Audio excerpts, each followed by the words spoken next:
Hey gang, just Aaron, Canadian Looney. I'm very excited to show you what we have lined up. Tonight is going to be a review of all of the things that happened in question period all week. Like, remember when you were a kid and you'd watch on Sunday mornings the whole question period, 3 hours long? I do. And now that's what we do, but we're going to review that tonight, kind of like we used to do back in the day. Before we get that going, we've got a super interesting video to show. Like, Andrew Scheer might be like the devil. He could be. Like, he looks like Chucky from the movies, that little doll from the horror movies. But he is a sharp politician. Let's take a look. We've got this ready to go. So, and then the intro. And then we'll get into this week in politics. We'll give shout outs, obviously, here in a bit. But for right now, we're going to settle in. Everybody that's watching, thank you for joining the show. Should be a very fun one. Let's try to launch this correctly. It's no wonder distrust in the media is at an all-time high. It's because Canadians are seeing more and more examples of how they twist the truth. But this one takes the cake. I've never seen anything like this. CTV News just got caught creating fake news. They were trying to promote a government talking point, and they took a clip of Pierre Poilievre making a statement about the carbon tax and giving Canadians a carbon tax election, and they spliced it together to do this. While the continuation of the plan appears safe for now, the events of the last week have raised new questions over the plan's future. That's why we need to put forward a motion. The Conservatives announced a non-confidence vote. That's why it's time to put forward a motion for a carbon tax election. That's why we need to put forward a motion for a carbon. The Conservatives tax announced election. a non-confidence. Pierre never actually said that sentence. This is the lengths that they'll go to try to protect the Liberals and take your attention off of the carbon tax and all the damage it's doing to Canadians. This is what Conservatives are up against. Not just the Liberals and NDP, but their friends in the media, the bought and paid for parliamentary press gallery that will do everything they can to present Liberal policies in a favorable light and make you believe things that aren't even true about the Conservatives. Next time you see a CTV news broadcast painting Conservatives in a negative light, ask yourself this one question. Did that even really happen? I don't want to be negative, but I don't think anything's ever going to get better ever again. Hey everyone, quiet down. There's a bulletin on TV. And now for this news flash. Can I say something to all the people who thought I was a loser, Chuck? So you want to vote for a pretty boy Canadian named Justin. What could possibly go wrong? I made a mistake, and I'm sincerely sorry. Oh, hello. Do you have a warrant to be here? Everyone has an opinion about Canadian federal politics. I know this place is where I am. No other place is better than. No matter where I go, I am proud to be Canadian. I am, you know I am.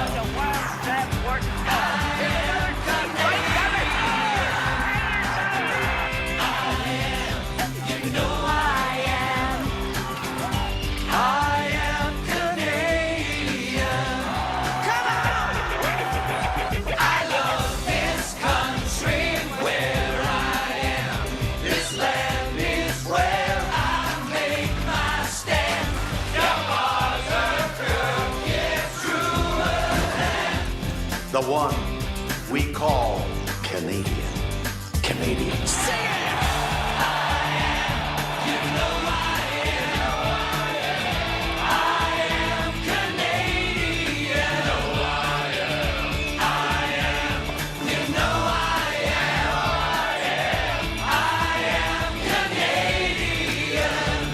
Everyone has an opinion about Canadian federal politics. Oh, yeah.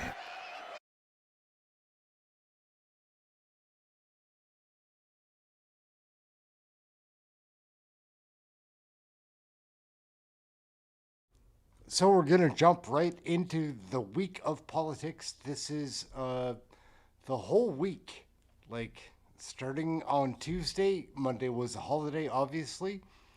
We're just going to watch how they go. There's going to be no translators or anything like that in this.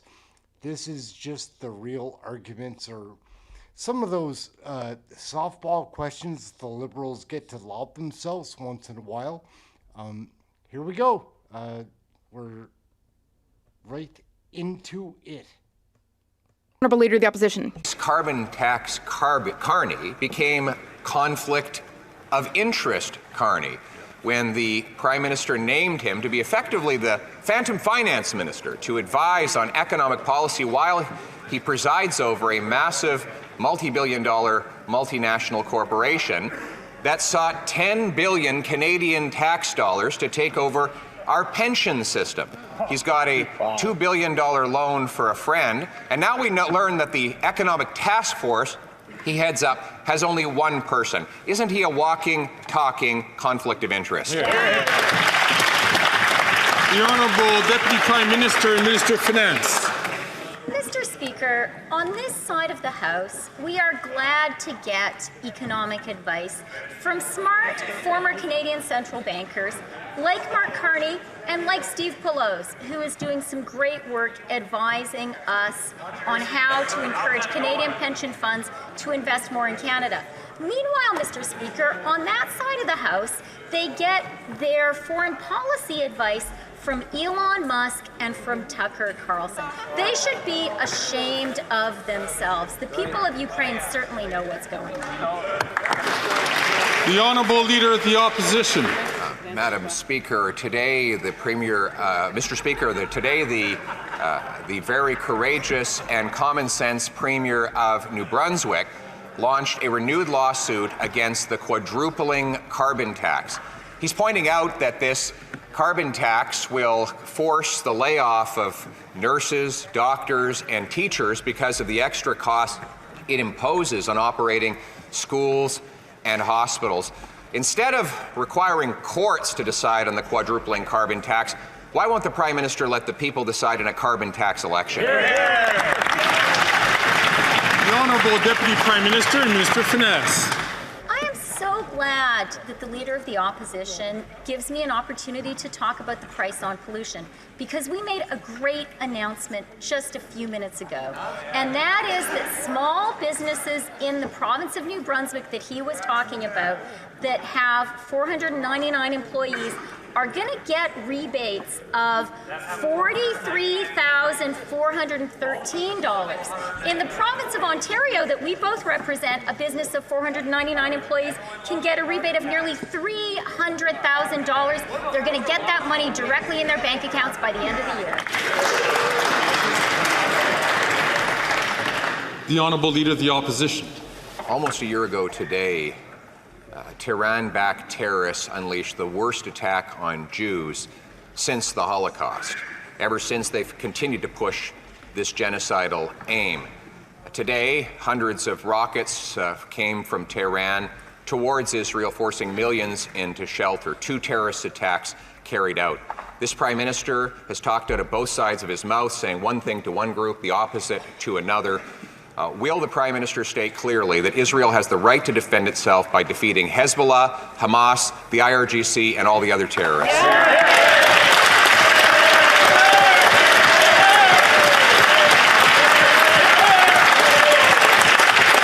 The Honourable Minister for Foreign Affairs. Mr. Speaker, we all seen the attacks by Iran against Israel today, and of course we condemn them unequivocally. These attacks from Iran will only serve to further escalate the region. And therefore, that is why I've been in contact with my Israeli counterpart this morning, and I've been in contact with many G7 foreign ministers as well as Arab countries' foreign ministers. This is a very dangerous time for the Middle East, and we need to make sure that this war stops. Thank you. From Nunavut. Another injustice, another day in court for the Liberals. 2 Ontario First Nations are suing this government for their discriminatory underfunding of fire services in their communities. With climate change and aging infrastructure, First Nations are at higher risks. Instead of wasting more time in court, will the Liberals stop the discrimination against First Nations, truly commit to reconciliation, and deliver the funding needed to save lives? The Honourable Minister for Indigenous Services. Mr. Speaker, the member opposite is right. We all have to do more to protect the lives of Indigenous people, in particular First Nations children, who are many times more likely to die in a house fire than their non-Indigenous counterparts. And that's why, Mr. Speaker, we've invested over $136 million for First Nations self-determined projects to reduce the risks of fire, including making homes safer and ensuring equipment is available and working. The Honourable Member from Winnipeg Centre. Mr. Speaker, Indigenous people have a right to culturally informed community health care when they need it. But because of failed healthcare policies under the Liberal and Conservative governments, nearly 10 years since the release of the final report of the Truth and Reconciliation Commission, healthcare gaps for Indigenous people have widened. So, Mr. Speaker, why won't the Prime Minister listen to Indigenous experts and leadership and design a healthcare system that ensures access to this basic human right? Hear, hear. The Honourable Minister for Indigenous Services. Mr. Speaker, in fact, that's exactly what this government has done. In fact, with the renewed health transfers, separate money, $2 billion dedicated to First Nations leaders who are working on health transformation, self-determined healthcare services across this country. And on top of that, Mr. Speaker, another 10 years of funding for the First Nations Health Authority to continue to plan and deliver health services for First Nations people in BC. We will get this work done together, Mr. Speaker. The Honourable Member from Wellington, Halton Hills. Mr. Speaker, I'm going to quote one of the world's most credible news organization on financial and economic matters. The Financial Times of London, May 10th, 2024. The headline: Breakdown nations like Canada have a lesson for the world. Canada leads nations which have suffered a sharp decline in per capita GDP. Simple question. Does the government agree that Canada leads nations that have suffered a sharp decline in per capita GDP? Wow. The Honourable Deputy Prime Minister and Minister of Finance. What the government agrees with is that Canada was the first G7 country to lower interest rates for the first time. Canada was the first G7 country to lower interest rates for a second time, and Canada was the first G7 country to lower interest rates for a third time. The government also knows that wages in Canada have outpaced inflation for 19 months in a row. And meanwhile, inflation, 2% in August, has been within the Bank of Canada's target range.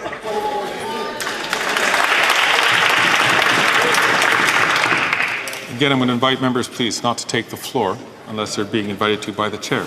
The Honourable Member from Halton Hills, Wellington, Halton Hills. Mr. Speaker, the Bank of Canada has become the first central bank to cut rates because Canada has become the first leading economy to go through an economic contraction. Again, the Financial Times, for which the finance minister once worked, it said, quote, Canada's per capita gross domestic product has been shrinking 0.4% a year since 2020, the worst rate for any developed economy in the top 50.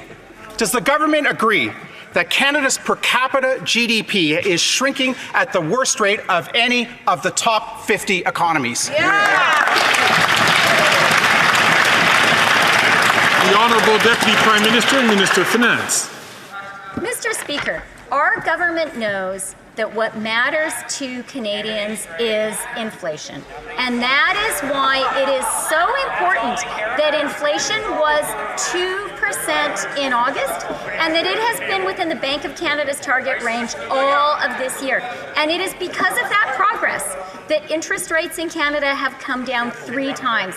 That is real relief to homeowners, that is real relief to businesses, that is real relief to anyone who wants to buy a home. But all the Conservatives know how to do is talk Canada down. That's right. And ask the honourable member from Dufferin Caledon, please, to hold his time until he has the floor, which he often does during question period. The honourable member from Simcoe North. Mr. Speaker, the government loves to tout its economic record, but the results are simply underwhelming. Canada has the worst housing inflation among its peers, the worst performance in per capita income among the G7, gross fixed capital formation has not increased in a decade, and R&D spending as a percent of GDP is at its lowest point in 20 years. It's no wonder why young Canadians and businesses are packing up in search of better economic opportunities and higher standards of living.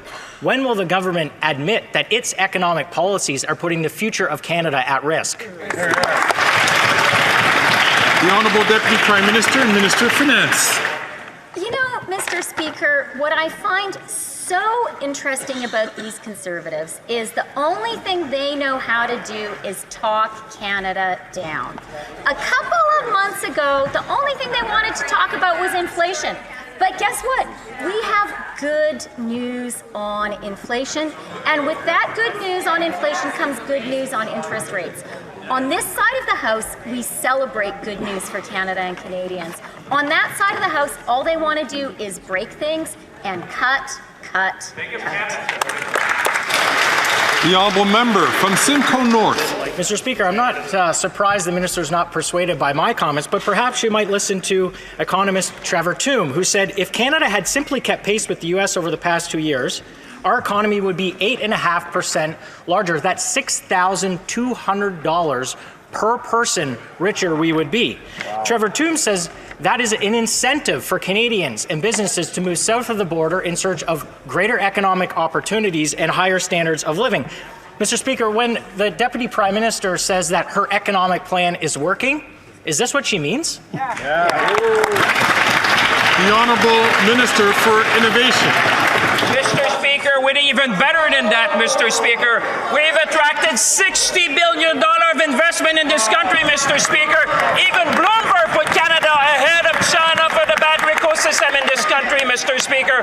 We have the talent, we have the ecosystem, we have the critical mineral, we have the renewable energy, we have the access to market. Let's talk about possibility, let's talk about opportunities, let's talk about Canada of the 21st century, Mr. Speaker. Let's be...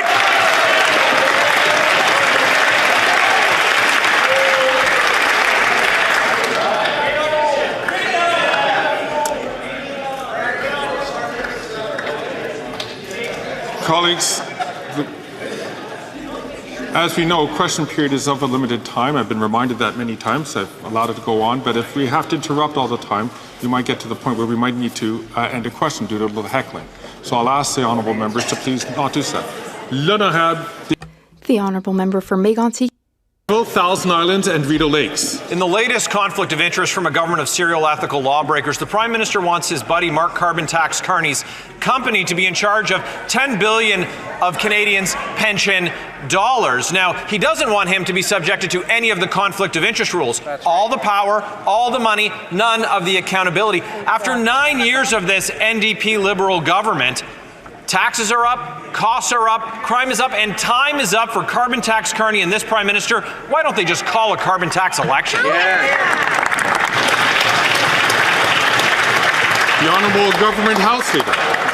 Thank you, Mr. Speaker. Another week, another tired line from the Conservatives. When it comes to Canadians who disagree with their vision of the country, instead of allowing for that disagreement to happen, they attack them personally and try to bring them down. We have seen this time and time again from Conservatives, whether it's the news media like CBC or CTV, or whether it's eminent Canadians who give of themselves. The Conservatives only have one objective, and that's to tear down Canadians who don't share their beliefs. Thank you, Mr. Good answer. Speaker. The honourable member for Leeds Grenville, Thousand Islands and Rideau Lakes. It's no surprise that that member wants to deflect from her Prime Minister, who was twice found guilty of breaking ethics laws himself, and that's why he's trying to protect his buddy Carbon Tax Carney from the ethical rules that would, of course, call into question this $10 billion of Canadians' pensions that they want to let him get his hands on in exchange for what? Advice that he's going to give them from Bay Street that everyone on Main Street can just eat cake when they can't afford any more of his rising carbon tax. It's been 9 years of their failed NDP Liberal policies. Canadians are out of money. They're out of time. When can we have an election? Before the honourable minister takes her spot, I did hear a comment out of turn. I think it was from a minister. I couldn't figure out who it is, but I'll ask members to please, again, don't take the floor unless recognized by the chair. The honourable leader of the government in the House of Commons. Thank you, Mr. Speaker. And again, what we see from the Conservative members of Parliament is that they just can't handle being criticized. It's the same way they treat the media. When the media ask them tough questions about what they are putting forward in terms of their agenda for Canadians, what do? They attack them. This is what they do with the media. This is what they do with eminent Canadians. This is what they do with any Canadian who doesn't share the vision for Canada. Mr. Speaker, we should be talking up Canada. We should be talking up Canadians instead of talking them down like the Conservatives. Yeah, good answer. The honourable member from Calgary Nose Hill. Mr. Speaker, first the Liberals announced that Mark Carney, the chair of Brookfield, a $1 trillion corporation whose interests span the entire federal government, would be setting Canada's economic policy.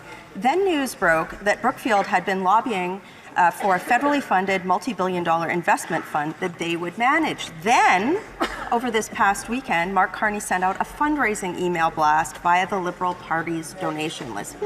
Interesting. Did the Liberals or Brookfield clear any of this with the lobbying commissioner? The honourable leader of the government in the House of Commons. Again, Mr. Speaker, what we see from the Conservatives is when there are Canadians that don't share their vision of Canada, they talk them down. They try. Invite the honourable minister to start again, but I'm going to ask members, please, again, do not take the floor until they're recognized by the chair. The honourable leader of the government from the House of Commons from the top. Thank you, Mr. Speaker. It's okay. I understand this response makes them uncomfortable because they know it's true, Mr. Speaker. That's right. But when it comes to Canadians who don't share their vision of Canada, what do Conservative members of Parliament do? They talk them down. They try to bring them down. They don't like having people push against their agenda. They don't like it when they're asked tough questions, or when smart, intelligent people don't share their vision of Canada, they try to take them down instead of having that debate. Thank you. That's right. Good answer. The honourable member from Calgary Nose Hill. Grifols, a big pharma company, recently gained approval from Canadian Blood Services, which is regulated by the Liberal government, to acquire Canadian plasma resources, a critical source of blood products for Canadians. But this summer, reports said that under this contract, Canadian blood plasma products could be sold abroad for profit by Grifols, something that could jeopardize supply in Canada. Guess which company has been in takeover talks with Grifols this whole time? Brookfield.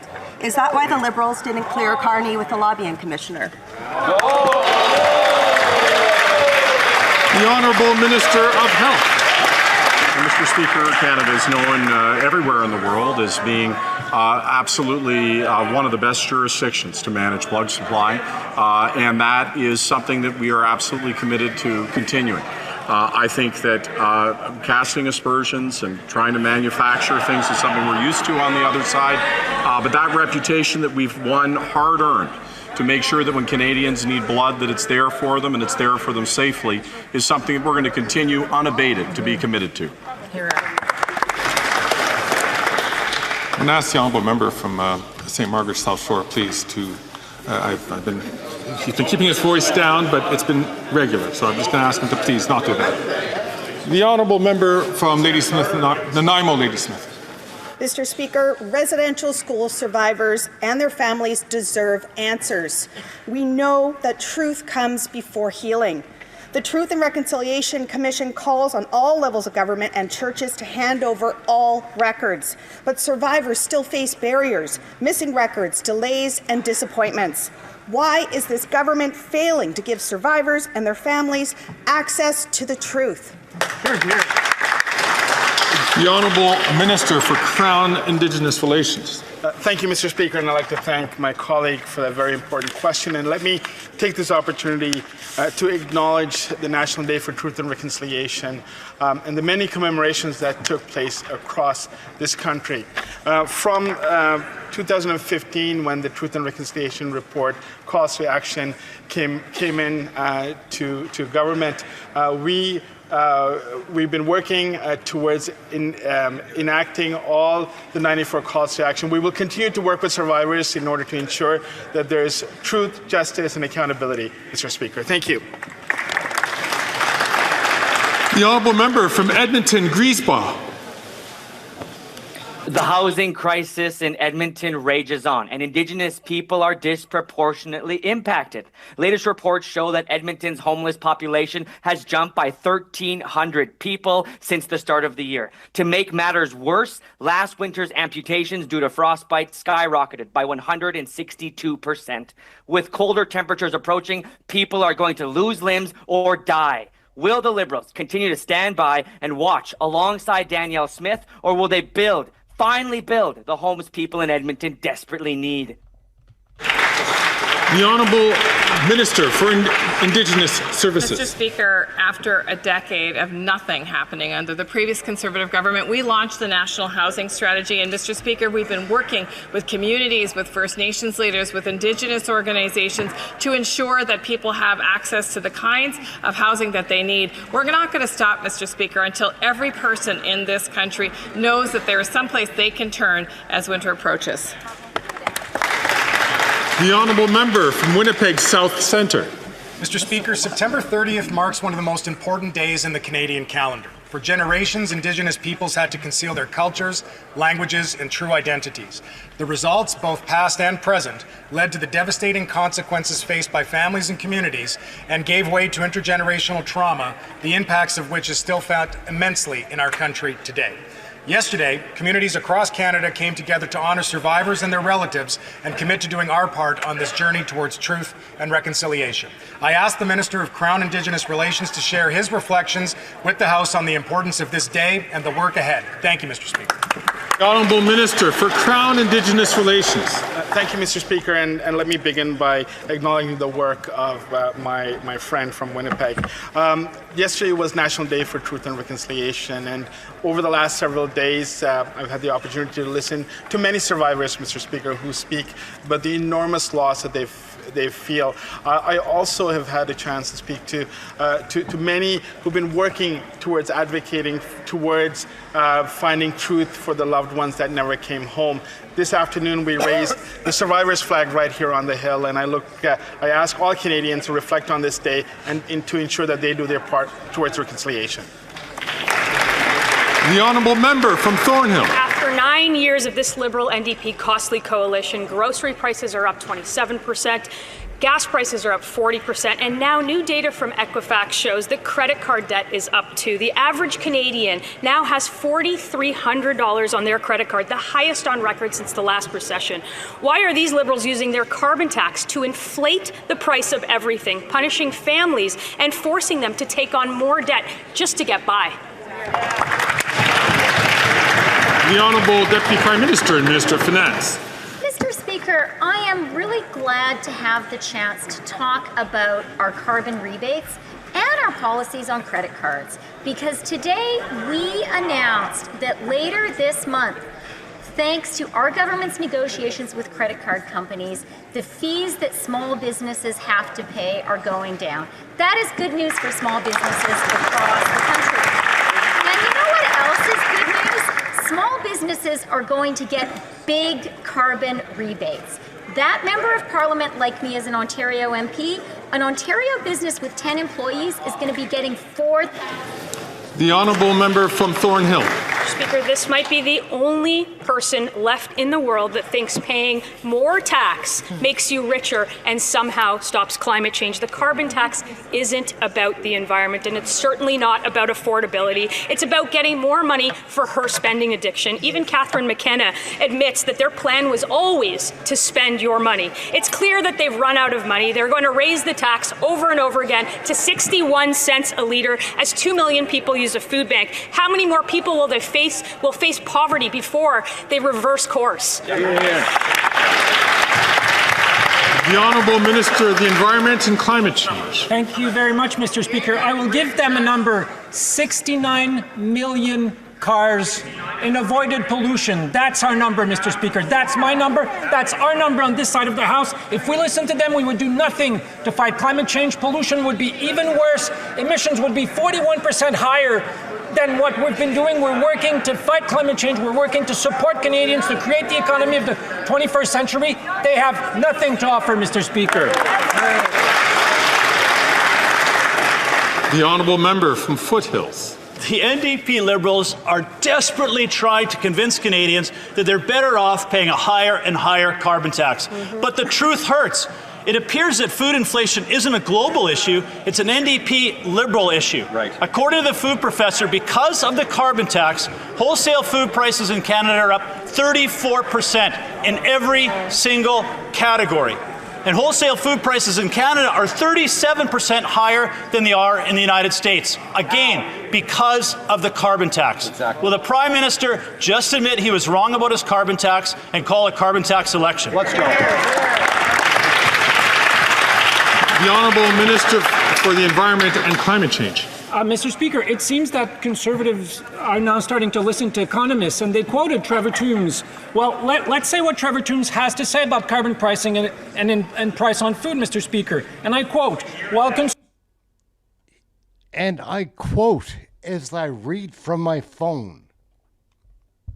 It's pretty lame, Stephen Guilbeault. Like, can't wait to see that guy in an orange suit again.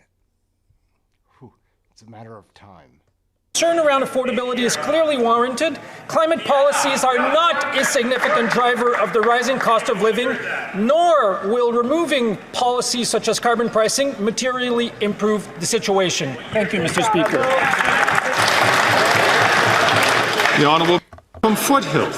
The NDP Liberals just can't handle the truth. And the truth is Canadians are being forced to food banks in record numbers. And even the Liberal member from Winnipeg North said when you attribute the increase in food prices of 34% to the carbon tax, that's absurd. But the food professor's own data shows the Liberals are wrong. That's right. What is absurd is increasing the carbon tax when 9 million Canadians don't know when their next meal is coming from. Exactly. Will the Prime Minister admit their tax plan is this carbon tax, call a carbon tax election so Canadians could put food on the table? The Honourable Minister of Agriculture and Agri-Food. Thank you very much, Mr. Speaker. And being a farmer myself, I know what it's like for farmers to be on the front line of climate change. Our farmers face devastating storms like Hurricane Fiona, which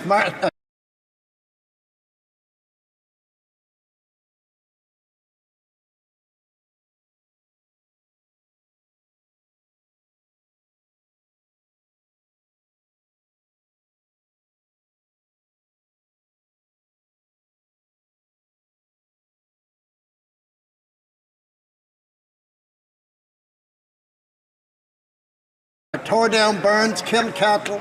We have floods, fires right across the country. This is the reason, one of the reasons why food prices are so high. We put a price on pollution that works, Mr. Speaker. And also, my honourable colleague in his riding, his average farmer will receive $1,800 a year in carbon rebate. I know the... Sorry, guys, not to interrupt so often. I know I messed up with the sound before. Do you think Larry McCauley possibly aged out? Do you think possibly that happens? Like, he's older than Yoda, older than dirt, older than time. Like, I think he's 78. If I have many people in this audience that are older than 78, kudos to that. but holy moly. The honourable member for Fundy Royal. Mr. Speaker, after 9 years of this NDP Liberal government, taxes are up, costs are up, crime is up, and time is up. This government is forcing families to pay more for gas, for groceries, for home heating, at a time when they can least afford it. Now the province of New Brunswick is taking the Liberals to court to hold them accountable for the money their carbon tax is making off the backs of everyday Canadians. Will this government listen to Canadians, scrap their carbon tax, or will they finally let Canadians choose in a carbon tax election? The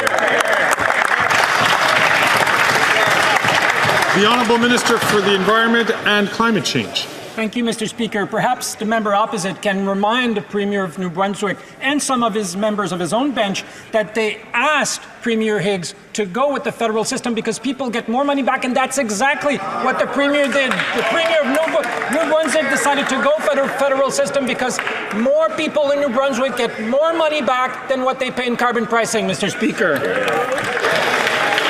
The Honourable Member from Fundy Royal. Mr. Speaker, we know the Liberals would rather talk about anything else than talk about the fact that their 61-cent per litre carbon tax will mean that Canadians will have amongst the highest fuel prices in the world. Even the Parliamentary Budget Officer has confirmed that the Liberals' carbon tax costs Canadians more than they get back. Canadians have no confidence in this Prime Minister or in his costly carbon tax. When will the Liberal government get out of the way that so Conservatives can finally axe the tax? The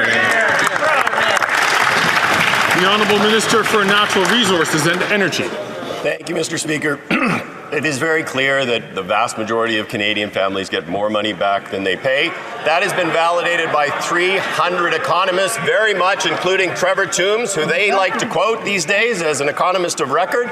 But I would say not having a climate plan and not having an economic plan for the future will have dire implications for the people who live in Atlantic Canada. These folks opposed the Atlantic Accords, the work that's being done to actually launch an offshore wind and a hydrogen industry to ensure that we are creating good jobs and economic opportunities in Atlantic Canada. They have no plan for climate. They have no plan for the economy. The Honourable Member from New Brunswick Southwest. Mr. Speaker, after 9 years of NDP Liberals, taxes up, costs up, crime's up, and time's up for this costly coalition's carbon tax scam. 9 premiers are now against the Liberal carbon tax. Today in New Brunswick, Premier Blaine Higgs is challenging this scam in court. Provinces don't get a rebate for heating schools and fueling ambulances. Carbon taxes are not revenue neutral when provinces and municipalities end up paying more for essential services. Right. When will the Green Liberal NDP coalition axe the tax or keep making health care and education more expensive? The Honourable Minister of the Environment and Climate Change. Mr. Speaker, perhaps the member opposite doesn't remember that he himself asked Premier Higgs to go with the federal system so that more people in New Brunswick would get more money back than what they pay in carbon pricing. Perhaps he forgot that he made himself that request to his Premier, Mr. Speaker.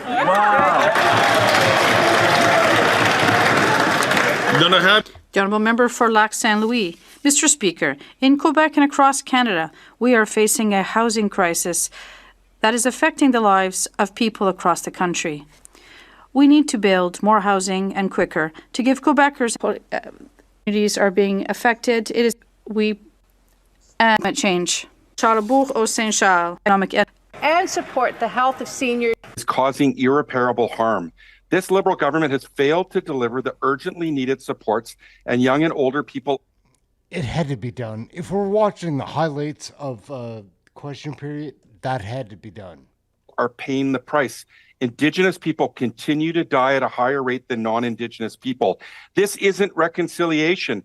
Action is needed now. When will the Liberals stop with the empty words and deliver the urgent funding that the Nuu-chah-nulth people need to save lives? The Honourable Minister for Indigenous Services. Mr. Speaker, That's exactly the path that our government has been on, working hand in hand with First Nations and with Indigenous leaders to ensure that programs and services that are delivered by First Nations and Indigenous people are available to their members so that people can heal from the trauma of colonization, Mr. Speaker. Something that just yesterday our government stood up with many survivors across the country to acknowledge. This has deep impacts on communities, and we'll continue this hard work together. The honourable member from Churchill, Kiwatanaski. Mr. Speaker, Liberals spent yesterday professing support for First Nations, the same First Nations the government is currently fighting in court over something as basic as clean drinking water. Canada's lawyers are saying that, quote, Canada doesn't know any legal obligations or duties to operate First Nations water systems. They even say that when ministers make promises, it's just, quote, context specific and can be ignored. This is the Liberal approach to reconciliation. Promise clean drinking water to First Nations and then direct your lawyers to fight First Nations in court on clean drinking water. Will the Liberals cut the hypocrisy, stop fighting Shamattawa and other First Nations in court, and deliver clean drinking water once and for all? The Honourable Minister for Indigenous Services. Mr. Speaker, it's really heartening to hear the Member of Parliament from the NDP speak so eloquently about the need to move quicker and faster on alleviating long-term boil water advisories across this country. In fact, since we've taken office, we've lifted over 145 long-term boil water advisories, prevented well over 200, Mr. Speaker, and we're going to continue that hard work. I assume from her comments that means she's going to support this new legislation and ensure it has safe passage through the House. The taxes for capital gains were increased. That's okay. So we're gonna pause right here and just give a shout out to all the people that are hanging out in the room. I know we've got a bunch of people. Adam Louise, what is going on, brother? Canadian RV or Canada RV, what is up? Dave B, how are you doing? Don Bank Coins, always a pleasure, bro. We've got a chat.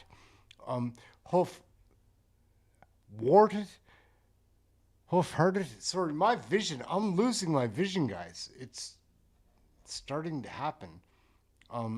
We've got JC Nylon. Welcome to the chat. It's always great to have new people watching. Joe Sofat, what's going on? Captain Kirk, always a pleasure. Mr. Pickles, Rory Kennedy, what's going on, brother? And Steve Bloy, you're my man. Back to the show. This is Tuesday. Or pardon me, this is Wednesday. It's block-backed. The Right Honourable Prime Minister. Monsieur le Président, le chef de l'opposition a commandé that future impose on snowplows, ambulances, heating hospitals and schools, meaning the loss of countless police officers, nurses, doctors, and teachers. Instead of defeating the carbon tax in court, why can't we have a carbon tax election so Canadians can axe the tax? The Right Honourable Prime Minister. Mr. Speaker, for the past number of years, multiple Conservative premiers have gone after the price on pollution in courts, and they lost at the Supreme Court. The Canadians have decided that price on pollution is the right thing.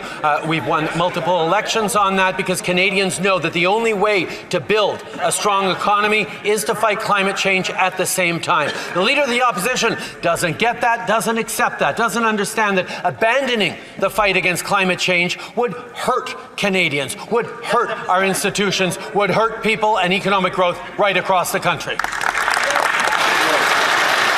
The Honourable Leader of the Opposition. Mr. Speaker, and he concealed from both the courts and from Canadians his plan to quadruple the carbon tax to 61 cents a litre. Now, Premier Scott Moe of Saskatchewan says that this will hit schools with $204 million in carbon taxes and hospitals with $175 million in carbon taxes, meaning we will lose doctors, teachers, and other necessary workers serving Canadians. Instead of forcing premiers to fight to axe the tax in court, why can't we have a carbon tax election so Canadians can axe the tax? The Right Honourable Prime Minister. Mr. Speaker, the Conservative leader is proposing that we abandon all the fight against climate change. He wants to take away the Canada carbon rebate that puts more money in the pockets of 8 out of 10 Canadians, the middle class and people working hard to join it, even as we both fight climate change, reduce emissions in this country, and create growth and opportunities in cleaner jobs and cleaner careers. These are the issues that Canadians are preoccupied with. How are they going to be able to afford jobs into the future when this leader wants to take away the fight against climate change? The Honourable Member for Belleuil-Chambly. South. New Democrats believe in lower rents, not higher. When the Conservatives were in power, they let big, greedy corporations buy up affordable homes and convert them into luxury cash cows. They allowed that to happen over 800,000 times. I will ban it. But the Prime Minister allowed it to happen over 370,000 times. Every single time that happens, that means a family gets evicted. That means rents go up. Why? Hear, hear. The Right Honourable Prime Minister. Mr. Speaker, over the past number of years, we have worked hand in hand with municipalities and provinces, non-profit organizations, not only to build more affordable homes, but to ensure that homes that were built as affordable apartments or homes get to stay affordable long into the future. We've done that with funds put forward to purchase by nonprofit organizations deeper affordable homes, also to move forward on public lands that will be converted to affordable homes and kept affordable for decades and even a century to come. These are the kinds of things that we're going to continue to do and focus on in this House. The Honourable Member for Burnaby South. Conservative leaders, chief advisors, also the chief lobbyists for corporate landlords. But what's the Prime Minister's excuse? For decades, Liberals and Conservatives have failed to ensure Indigenous communities have safe and affordable places to call home. Now, over 300,000 Indigenous people live in unsuitable housing. For the Prime Minister, it's delay, delay, delay. When will the Prime Minister realize that he is failing Indigenous people? Hear, hear. The Right Honourable Prime Minister. Mr. Speaker, we have tripled investments in Indigenous communities since 2015, including $32 billion in investments expected in 2024-25 alone. We're moving forward on investing in and with Indigenous communities to build more homes, to create more economic opportunities, to create the kinds of partnerships that I got to see just a couple of days ago in Inuvik, where the Inuvialuit are moving forward on ambitious plans for the future. This is reconciliation in action, not just pretty words, but actions that are actually delivering for Canadians. There's lots more to do, but we're going to keep delivering for Indigenous. The Honourable Leader of the Opposition. The NDP Liberal government is not worth the cost of food. The food professor estimates that between 2022 and 2025, the cost of food will be up 34%. That's a time that coincides exactly with the NDP Liberal coalition. Coincidentally, the NDP leader's chief spokesman and brother, his company is a lobbyist for Metro. But the food professor blames the increase on carbon taxes on farmers and truckers who bring us our food. Before Canadians go hungry, why won't the Prime Minister allow a carbon tax election so Canadians can axe the tax? The Right Honourable Prime Minister. Mr. Speaker, farmers across this country are feeling the impacts of the extreme weather events that come from climate change, whether it's droughts or wildfires or floods. We are seeing the costs of climate change every single day. And we put forward a price on pollution that not only brings down emissions and creates more solutions and economic growth, it also puts more money in the pockets of 8 out of 10 Canadians right across the country. It's the Parliamentary Budget Officer who says that. We're going to continue to fight climate change while the leader opposite wants to abandon the fight against climate change. The Honourable Leader of the Opposition. The Prime Minister loves to blame the rest of the world for the rampant food price inflation here at home. But the food professor proves that narrative false. He has calculated that food prices have risen 36% faster in Canada than in the United States of America. What does Canada have that the Americans don't have? 2 words: carbon tax.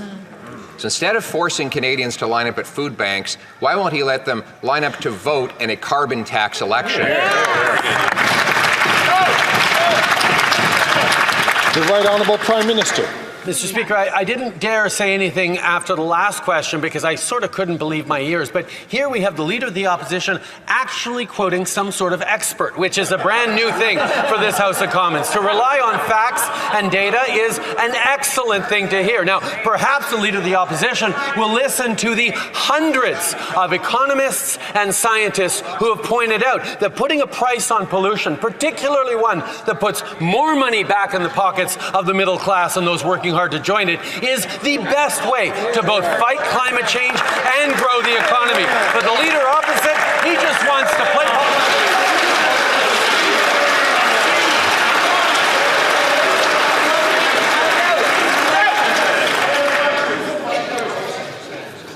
Colleagues, I ask all members, including the member from Peterborough, Haliburton Brock, to please only take the microphone, take the floor when he's recognized by the Speaker. The Right Honourable Prime Minister, Honourable Leader of the Opposition.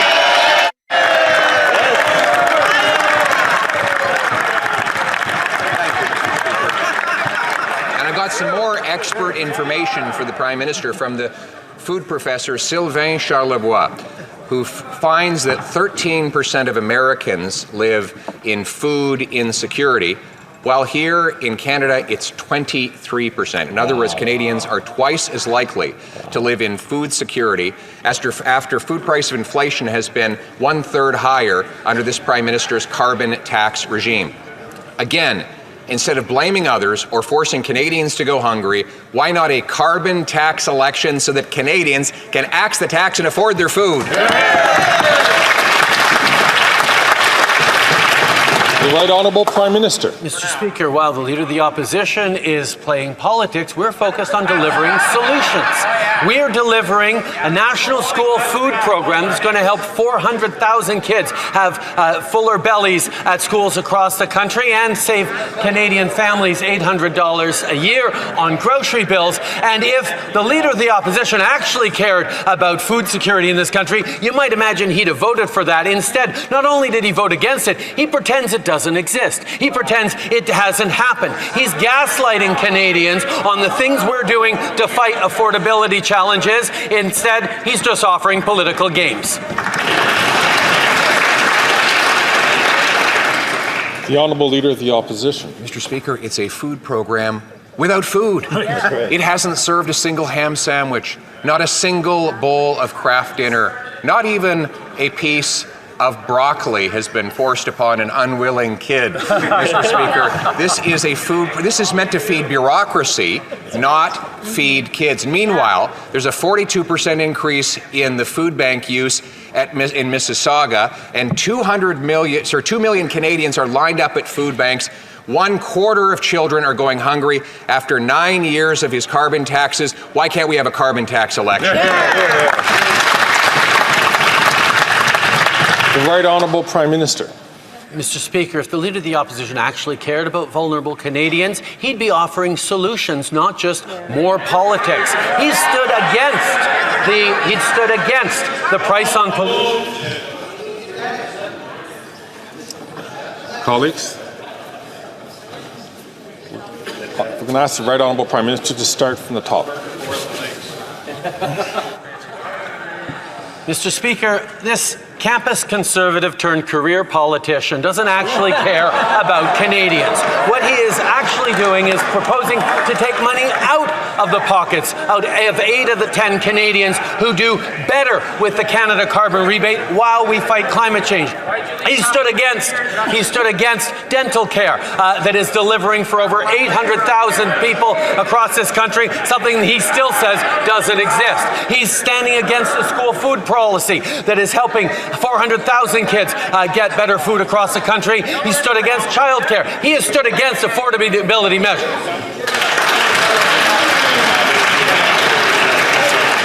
The Honourable Leader of the Opposition. Mr. Speaker, when you quadruple the tax on the farmers who grow the food and on the truckers who ship the food, you tax all who buy the food. The Canadian Trucking Alliance has calculated that the carbon tax will cost $20,000 for every long-haul truck this year alone.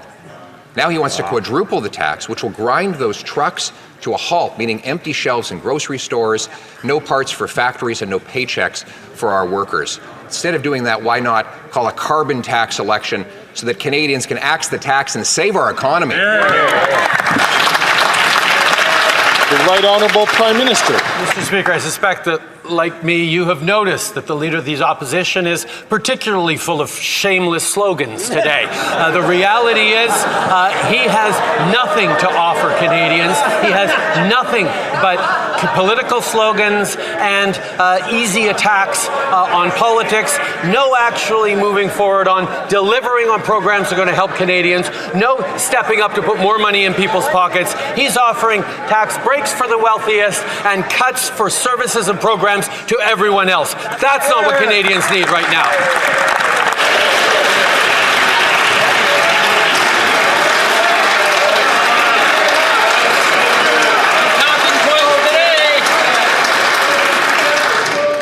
I'd like to remind the Right Honourable Prime Minister and all members of this House that this is not an avenue where we want to go down. It can easily get out of control, and I would suggest that we don't go that close to the line. The Honourable Leader of the Opposition. Order.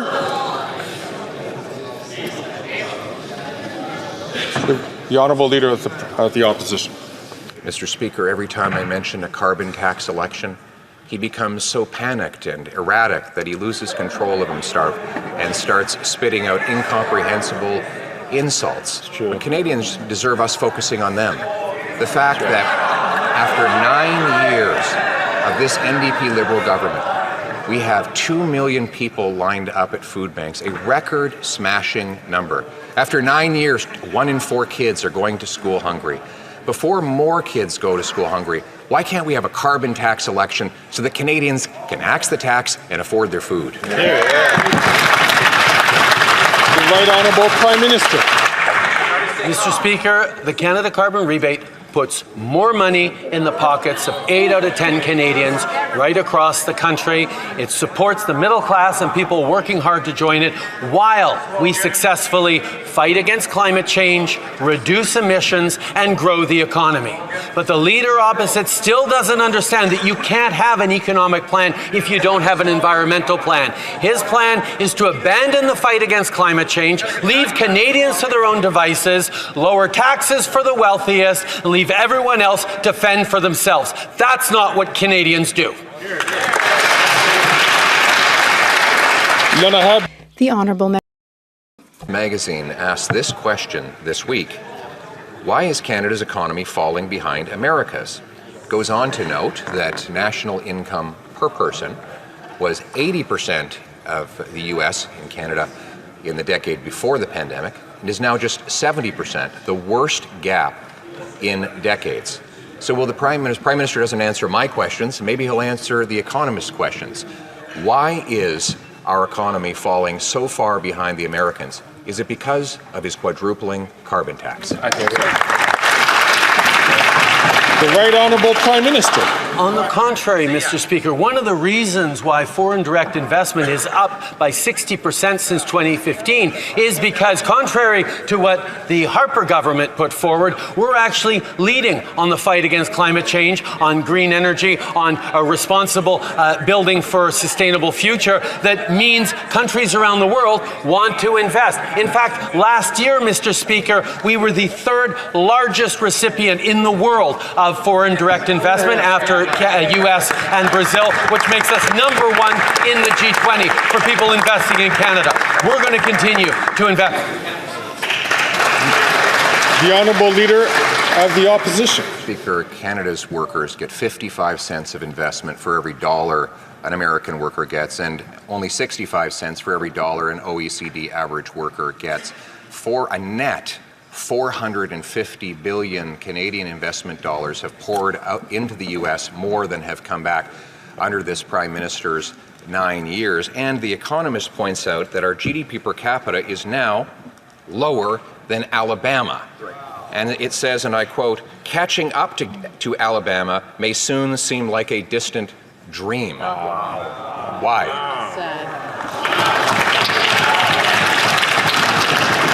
The Right Honourable Prime Minister.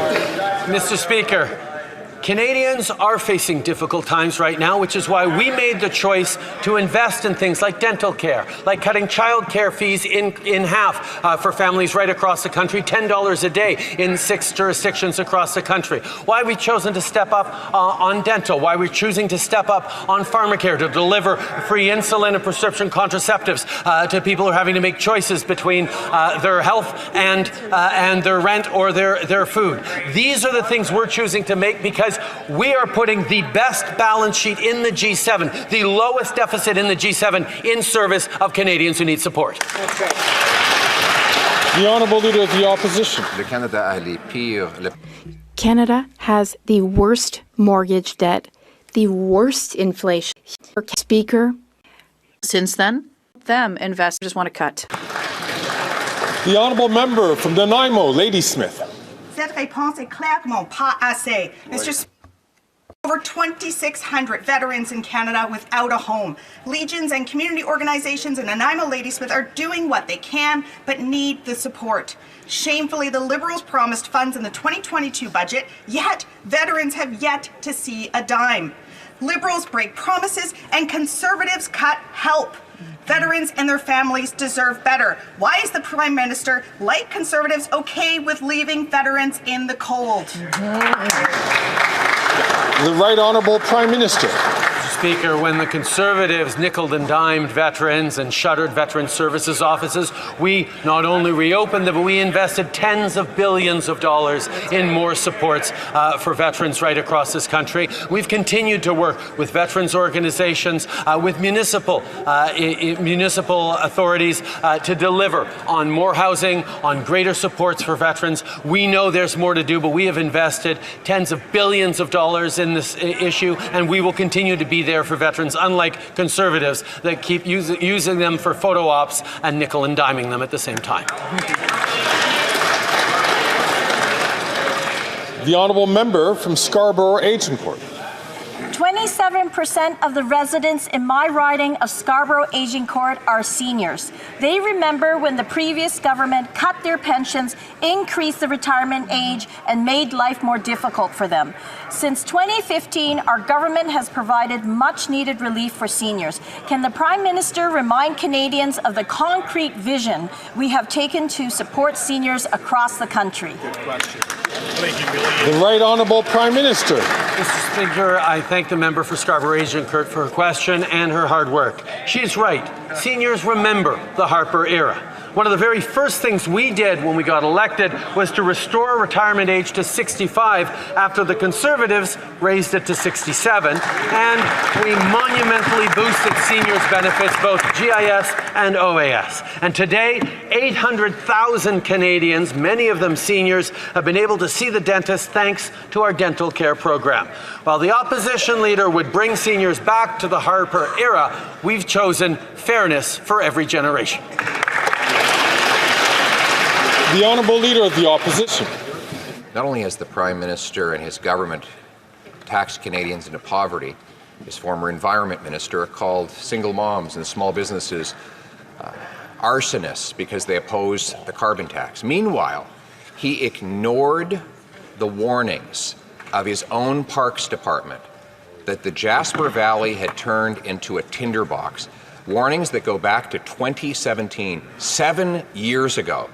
Repeated warnings to clear the brush and do controlled burns. Why didn't his government do the job and prevent or mitigate this disastrous fire? Yes. The Right Honourable Prime Minister.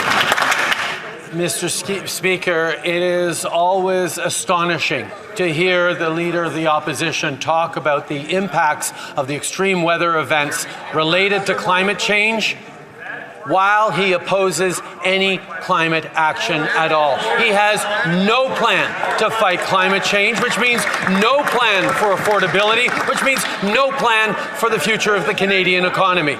We have a price on pollution that is putting more money back in the pockets of 8 out of 10 Canadians where it applies, and is bringing down emissions and creating growth and jobs. That's what Canadians need. The Honourable Leader of the Opposition. Mr. Speaker, he pretends you can put out forest fires with taxes. Clearly that has not worked.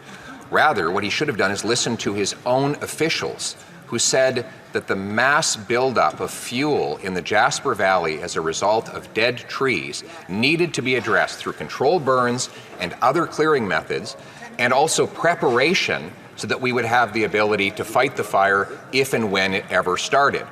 All of this is documented in email correspondence and now testimony at a parliamentary committee. Instead of taxing Canadians into poverty, why didn't he fight forest fires? Here, here.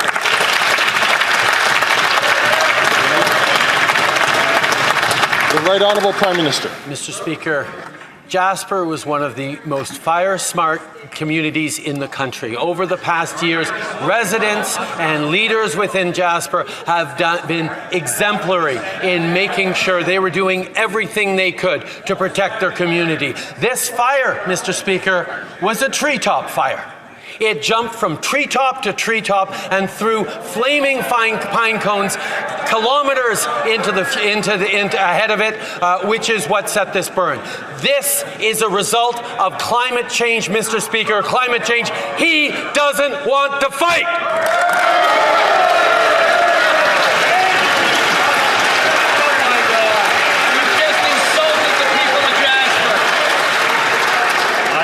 The Honourable Leader of the Opposition. Mr. Speaker, that kind of erratic screaming and hollering is not going to tackle the problem of forest fires, screaming about flying pine cones, etc. It's true, the people of Jasper were fire smart.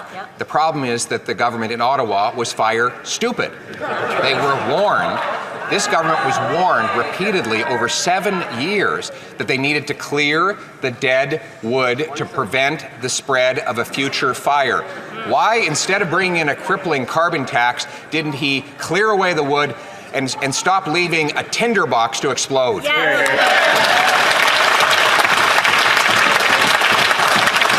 Right Honourable Prime Minister.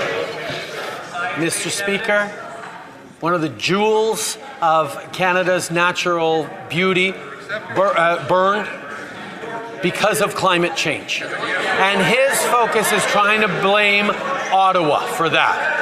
That, Mr. Speaker, is completely irresponsible and shameful. But we have all seen that from this Conservative leader, who would rather try and rile people up and point figures than actually try to solve any of the challenges Canadians are facing, either today with affordability or tomorrow with climate change. That's not leadership. The Honourable Leader of the Opposition. I'll tell you what's not leadership. I'll tell you it's not leadership. That in February of this year, email correspondence within his government confirmed that they were cancelling a controlled burn specifically for political optics. They did not want to do controlled burns. They did not want to do the same kind of forest management and maintenance that Indigenous people had done for thousands of years, and that had been recommended by both people on the ground and officials in the department. The reality is he didn't do his job. He should be accountable and explain why he let the valley go up in smoke and used a carbon tax to hide behind it all.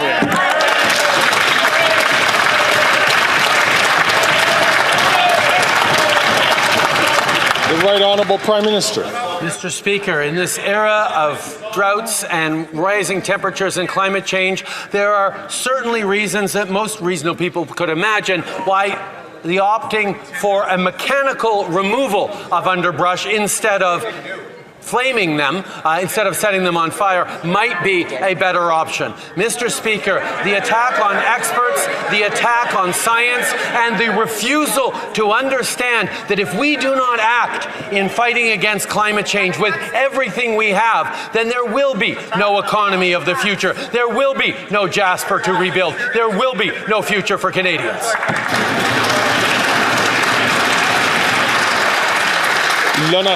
The Honourable Member for Belle-Chambly. Mr. Speaker, I have a question for the Prime Minister. at the moment of his appointment as the head of the economic task force of this government, said he wanted to do something and not be something. So what has he done? Well, he's now sending out fundraising letters to raise cash for the Liberal Party. 2, he's asked for $10 billion of corporate welfare to help his multinational corporation take over the pension funds of Canadians. And he's got his pal a $2 billion loan. Did the Prime Minister, yes or no, clear all of these actions of carbon tax Carney with the lobbying commissioner? The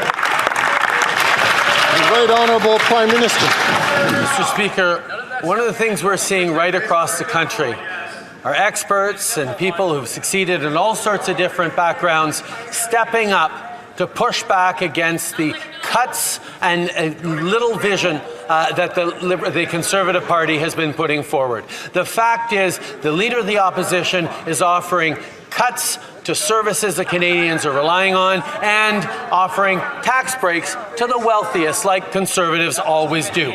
We're there to invest for every generation. No wonder Canadians from all backgrounds are stepping up to be part of pushing back against that Conservative leader.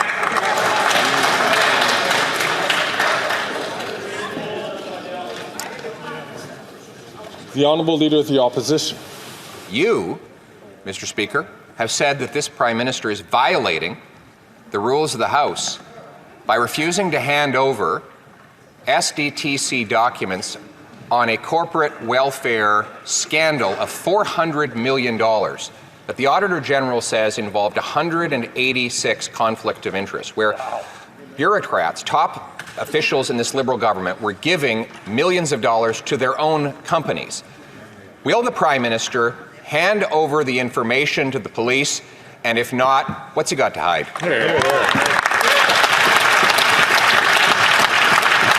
The Right Honourable Prime Minister. Mr. Speaker, the Conservative leader just mentioned both the police and the Auditor General. Let me say what they have said. Both the RCMP and the Auditor General have raised concerns about how this motion jeopardizes their independence in serving Canadians. The Conservative Party wants to play politics with Canadians' charter rights. We will not support that.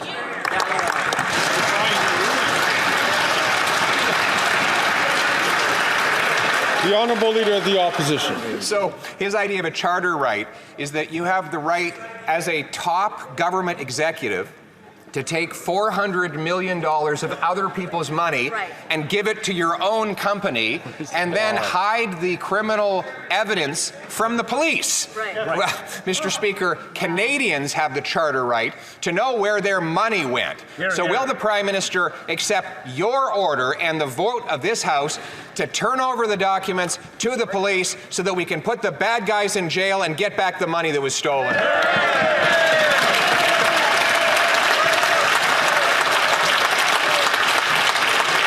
Right Honourable Prime Minister.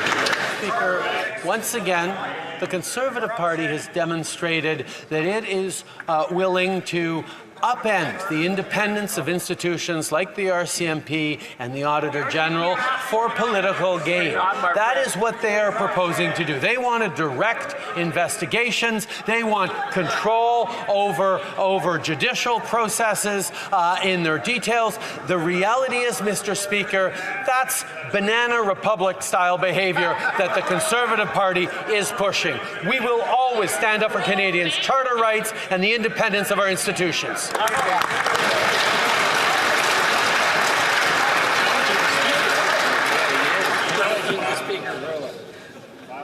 The Honourable Member from Vaughan Woodbridge. Mr. Speaker, I want to welcome to Parliament Hill everyone joining us to celebrate the vibrant Latin American and Hispanic community in Canada. We proudly recognize the contributions of Latinos to every facet of Canadian society, from business and journalism to the House of Commons. Their diverse voices and talents are woven into Canada's social fabric.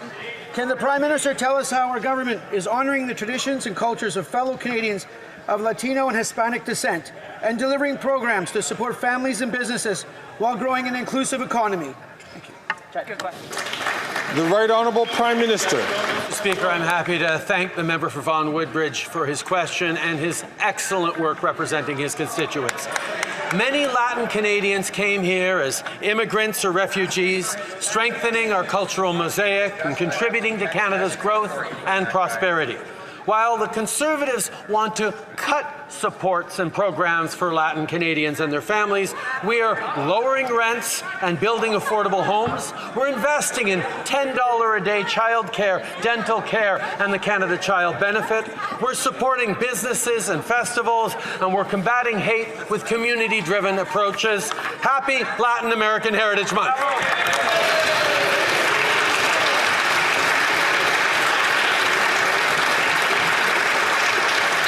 And I ask the honourable member from Lakeland to please not take the microphone, take the floor unless recognised by the Speaker. The honourable member from Port Moody, Coquitlam. Nice to hear the Prime Minister taking credit for all the wins that the NDP brought to this House. Starlight Investments, a corporate landlord, is targeting their tenants with unfair rent hikes.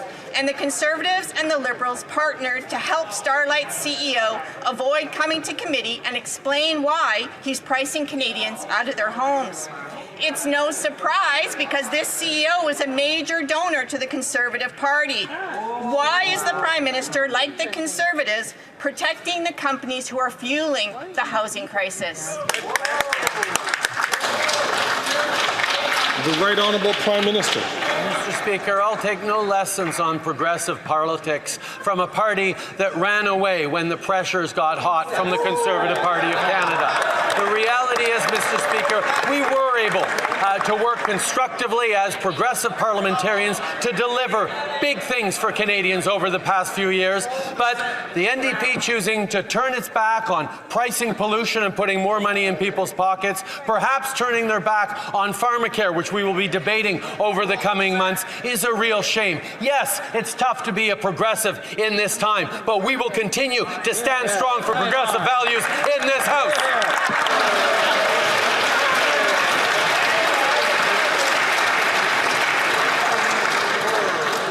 The honourable member from Spadina, Fort York. Mr. Speaker, last year the Minister of International Development defended UNRWA as one of his, quote, trusted agencies, end quote. He didn't even wait for the UN's report on UNRWA's complicity in the October 7th massacre and reinstated funding. This trusted agency is now requesting immunity for staff who took part in the terrorist attack that killed over 1,200 people. UNRWA was also forced to confirm an employee killed in Lebanon was a Hamas leader. Mr. Speaker, does the Prime Minister share his minister's trust for an agency that employs terrorists?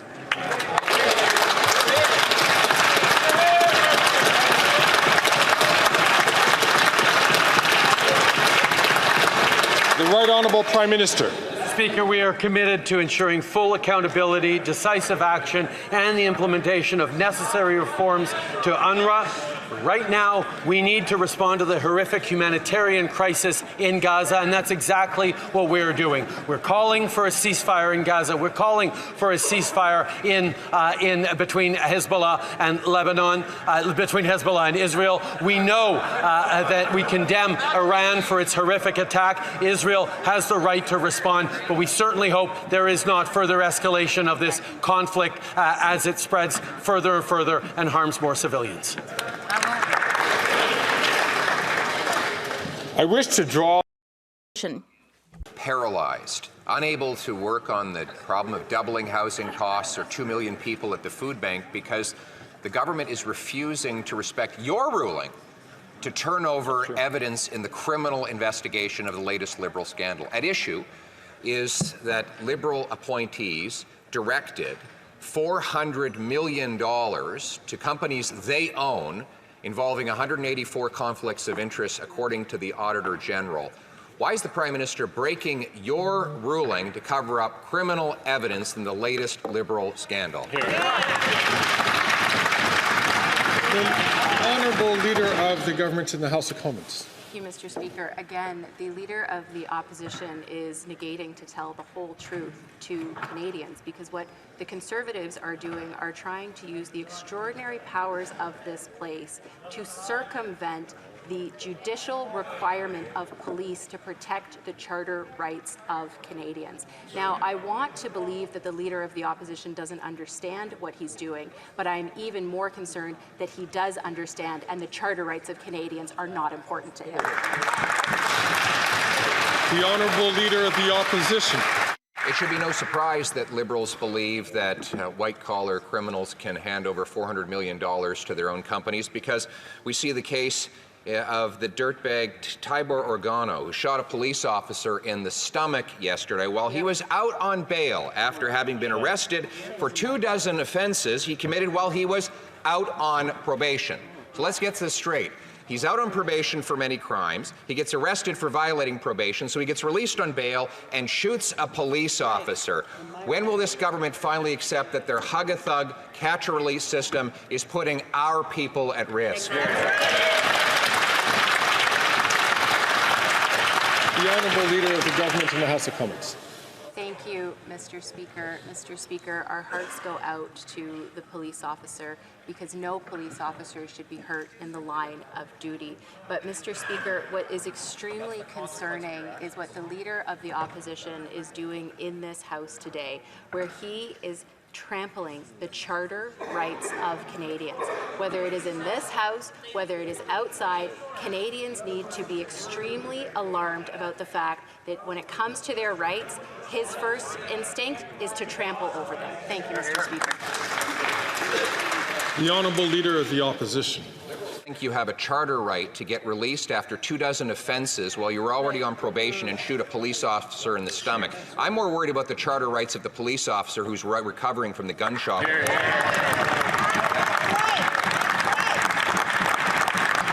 the police officer said. This is what the police officer said. Almost everyone we arrest is out on bail. No one stays in jail where they belong. The city and the feds just don't care. It just doesn't bother them. It doesn't matter how many die and if a cop gets shot. That's right. What's wrong with you people?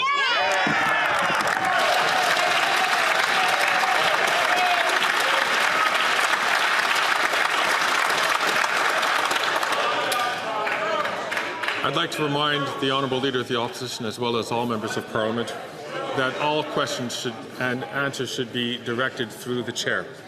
The Honourable Minister of Justice and Attorney General.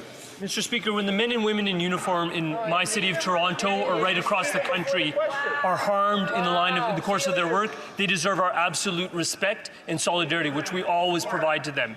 In terms of decisions that are made about bail, these are important considerations. They're considerations where we've made amendments to the bail regime. What happens after amendments are made at the federal parliament is that the ball turns over to the provinces. We need to ask genuine questions about who's making decisions about granting or denying bail. Provincially appointed JPs. About provincial crowns who are making decisions about whether to review bail and what kind of conditions to impose. Those are questions that need to be asked because we need...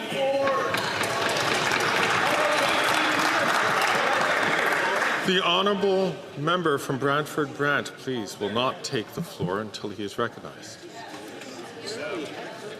L'honorable député. Continue to violate the human rights of persons with disabilities.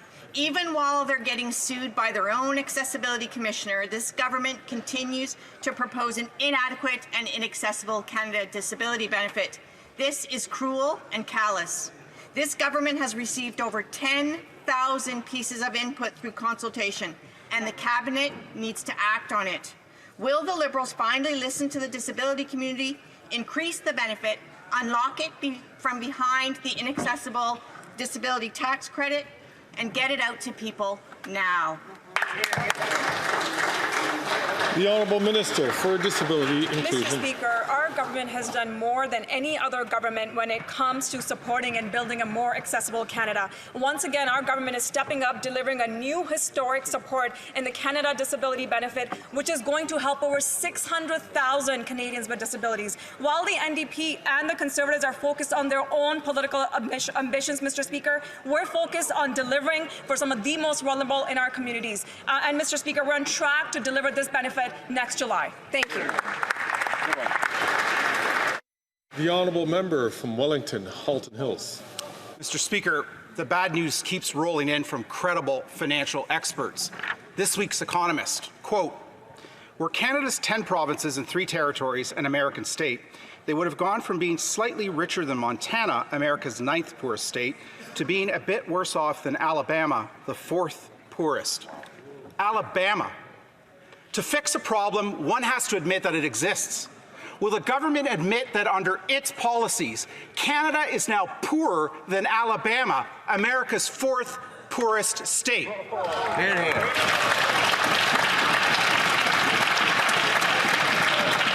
The Honourable Minister for Digital Services. Mr. Speaker, the Conservatives are very particular about what statistics they choose to share. If they want to share, compare Canada to the U.S. The Honourable Minister from Digital Services can start again from the top. Mr. Speaker, the Conservatives are very careful about the statistics they choose to share. If they want to compare us to the United States, we might start with health care or dental care or farmer care or child care. But if they want to focus on the economy, they might focus on the fact that we have a lower deficit, that we have lower debt servicing costs, that we pay a lower interest rates than America does, that we have higher forecast economic growth. The unfortunate thing is because of the dangerous promises of the Leader of the Opposition, they don't want Canadians to hear about that, which is why they're promising to cancel the CBC. The Honourable Member from Wellington. The Honourable Member from Wellington, Halton Hills. Mr. Speaker, this data, these statistics aren't coming from Conservatives. They're coming from credible financial experts at the Financial Times of London and The Economist, 2 organizations for which the Finance Minister once worked, and surely the government isn't suggesting these organizations are biased. Again, to fix a problem, one has to admit that it exists. Will the government admit that under its spending, its budgets, its plans, Canada is now poorer than Alabama, America's 4th poorest state?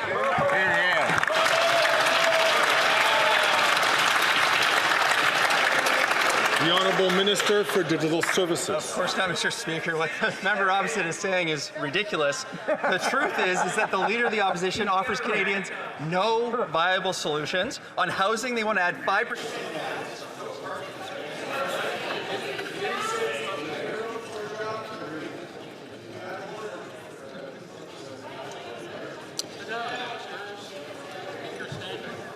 Sit down, the Speaker's going to talk. The Honourable Minister for Digital Services from the top, please.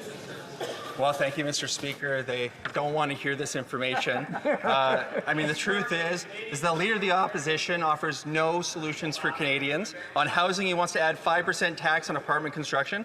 On affordability, doesn't support dental care, doesn't support pharmacare, doesn't support child care. He doesn't support the tax cuts that we gave for the middle class, doesn't support the tax cuts we gave for small business, and worst of all, is he doesn't want anybody to hear about this, which is why he wants to cancel the CBC and take that away from Canadians as well.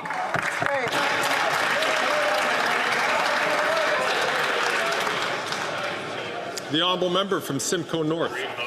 Mr. Speaker, the Financial Times wrote 1 year ago, if current trends continue, Canadian living standards would continue to decline. It's been a year and it's gotten worse. This week, The Economist said that Canada is now poorer than Alabama. Will any minister over there admit that Canadian living standards are in decline? The Honourable...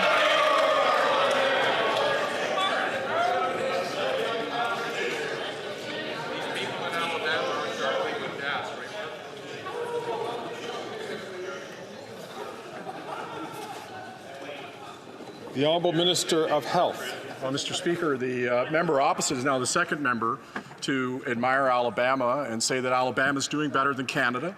I think Canada's the greatest nation on earth. Exactly. And I think that I'm really proud of this country and what we're doing. I'm proud of our healthcare system, Mr. Speaker. And when you take a look at the Conservatives are filibustering in committee right now a study of privatizing healthcare, no wonder they have an admiration of the American model, because they want to clear-cut our healthcare system. They won't. You talk about not acknowledging a problem. They have no solutions for the gaps that we have in care. We do. We're delivering. We're going to keep doing it.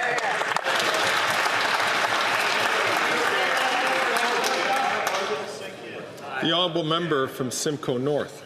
Mr. Speaker, that minister wants Canadians to believe that they've never had it so good, but here's what Canadians are actually experiencing. The worst housing inflation, the worst mortgage debt, the worst consumer debt in the G7. Income per person today is lower than it was 10 years ago. And now the OECD says Canada real GDP growth will be last among its member nations until 2060.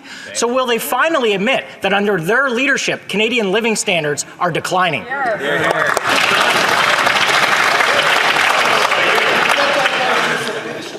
got you there, Mark. The Honourable Minister of Health. Mr. Speaker, nobody is denying that in every corner of the globe that there are challenges and that you can cherry pick statistics here or there. But the question is, what do you do as a country to meet the challenging moments you're in? The Conservatives' answer is to provide a slogan and no plan. I just invite people to pull back the curtain like the Wizard of Oz and just see what's back there. Not a thing. Not a single thing.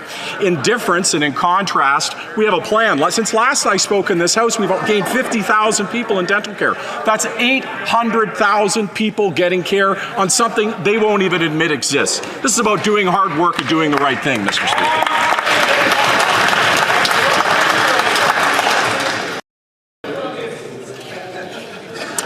The Honourable Member from Regina Capel. After 9 years of NDP Liberal government, taxes are up, costs are up, crime's up, time's up, and corruption is way up. Here's what we know so far. The Liberals stacked the SDTC board with their close friends. That board makes decisions as to which companies get grants worth millions in tax dollars. The Auditor General uncovered a massive scandal. These Liberal insiders funneled almost $400 million to their own companies. They got rich, taxpayers got the bill.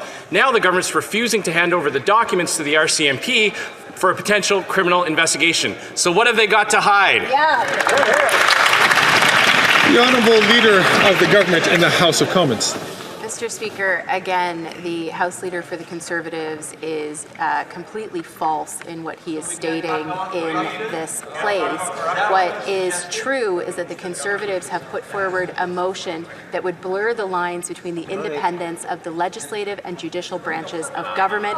It is both the RCMP and the Auditor General who have raised their extreme concern with what the Conservatives have put forward. Every Canadian should be concerned about the fact that the first instinct of Conservatives is to suspend the charter rights of Canadians. The Honourable Member from Regina Capel. The Charter is there to protect the people from the government, not to protect the government from accountability by the people. While millions of Canadians are suffering from higher taxes, higher prices, and doubled housing costs, all caused by this government, the Speaker has ordered that the House of Commons can deal with no other business until this corruption motion is dealt with, and they still won't hand over the documents, preferring that Parliament grind to a halt. While millions of Canadians are lining up for food banks, Liberal insiders are lining their own pockets. So when will the government hand over the documents, and when will the government get Canadians their tax dollars back? The Honourable Leader of the Government in the House of Commons. Mr. Speaker, I think my honourable colleague's erratic and unhinged behaviour is because he knows that he is being completely false in what he is putting forward to this place. Mr. Speaker, what the Conservatives are putting forward is to trample the charter rights of Canadians, Mr. Speaker. Both the RCMP and the Auditor General have raised their extreme discomfort, and every single Canadian should be extremely alarmed by the behaviour of the Conservative members of Parliament who would put their own political interests ahead of the rights of Canadians. I just want to remind all members to use language. Make sure that it doesn't skate too close to the line. I made this point yesterday during question period as well when a question was asked from the other side. The Honourable Member from South Shore, St. Margaret's. After 9 years of NDP Liberals, taxes are up, costs are up, crime is up, time is up, and conflict of interest is up at the Liberal Green Slush Fund. The Auditor General found that 82% of the transactions approved by Liberal insiders went to their own companies, totaling almost $400 million. This House demanded that the government turn over those documents to the RCMP, and this Prime Minister is refusing. Shame. How many more millions of misappropriated tax dollars is the Prime Minister hiding by refusing to turn over the documents? Yes. The Leader of the Government in the House of Commons. Mr. Speaker, the Conservatives don't want to share the uncomfortable truth that they are trying to use the extraordinary powers of this place to circumvent the judicial oversight that is required by the Charter of Rights and Freedoms to protect Canadians. The only thing they are interested in doing is pursuing their naked pursuit for partisan gain while they trample the charter rights of Canadians.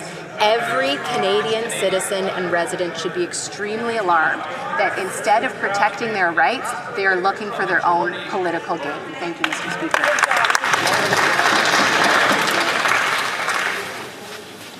The Honourable Member from Winnipeg Centre. Mr. Speaker, since Orange Shirt Day, we've seen countless examples of residential school denialism, including from Conservative candidates in both New Brunswick and BC. And, Mr. Speaker, we know the leader of the Conservative Party supports this kind of rhetoric, having fundraised with residential school denying think tanks. Survivors have a right to be protected from hate speech. Will the government support my bill and protect survivors from residential school denialism once and for all?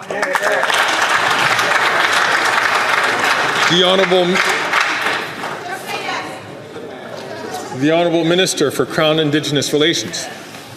Thank you, Mr. Speaker, and I'd like to thank my colleague from Winnipeg Centre for her work in bringing forward the bill that will recognize residential school denialism as a hate crime. I look forward to working with her, and we know that as we mark the National Day for Truth and Reconciliation, this was a painful reminder that we need to do better to educate Canadians on the impacts of residential schools, as well as the hurtful acts of denialism that take place in many parts of the country. Thank you, Mr. Speaker. The Honourable Member from Skeena, Bulkley Valley. Mr. Speaker, it's been 3 years since the tugboat in Janika sank, killing Troy Pearson and Charlie Craig. And it's been 2 years and 3 transport ministers since this government promised strengthened marine personnel regulations to protect workers like Troy and Charlie. And every single day, workers are going to sea without the protections that this government promised. So to the minister, how can she justify continued delays when workers' lives are on the line? You're here. The Honourable President of the Treasury Board. Mr. Speaker, I'd like to thank the honourable member for his question. Safety is always our top priority. When the Transportation Safety Board issues a report, we always carefully consider its recommendations, and this, in fact, was also the case with the MV in Janika. We're working now to implement recommendations and strengthen safety measures, and we're working every step of the way with industry, with unions, and with experts. Thank you, Mr. Speaker. From Winnipeg South Centre. Mr. Speaker, yesterday was International Wrongful Conviction Day. In grade 7, I wrote a paper on David Milgaard, a prairie kid who was in the wrong place at the wrong time. The injustice of his case was appalling. Immortalized through the tragically hip song Wheat Kings, it captured the attention of the nation. Too many innocent people have suffered over the years. In fact, just today, again in my hometown of Winnipeg, a wrongfully convicted man was exonerated. As Gord Downey reminded us, we can't be fond of living in the past. Can the Minister of Justice explain how Bill C-40 will help strengthen our legal system to protect against wrongful convictions in the future? Thank you, Mr. Speaker. The Honourable Minister of Justice and Attorney General. I thank the member for his question, and I want to start with Clarence Woodhouse. My thoughts are with Clarence Woodhouse and the suffering he has endured unjustly for decades, as long as recognizing the suffering of all of those who have endured an injustice. The bill that he's referencing, David and Joyce Milgaard's law, will create real change. It will create an independent commission to review potential miscarriages of justice. It will revolutionize access to justice in Canada. To all innocent people who have been wrongfully convicted and whom are still awaiting justice, help is on the way. And to Clarence, I'm sorry for all of your suffering. Your story proves why we need to work harder for a better, fairer, and more equitable justice system for all.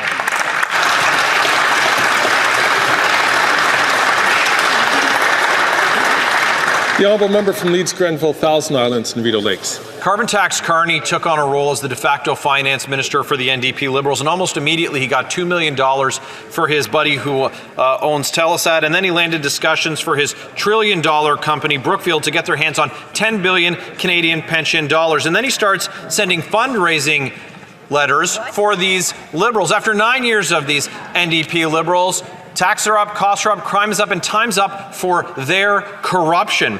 Will they simply cooperate with an investigation from the Lobbying Commissioner?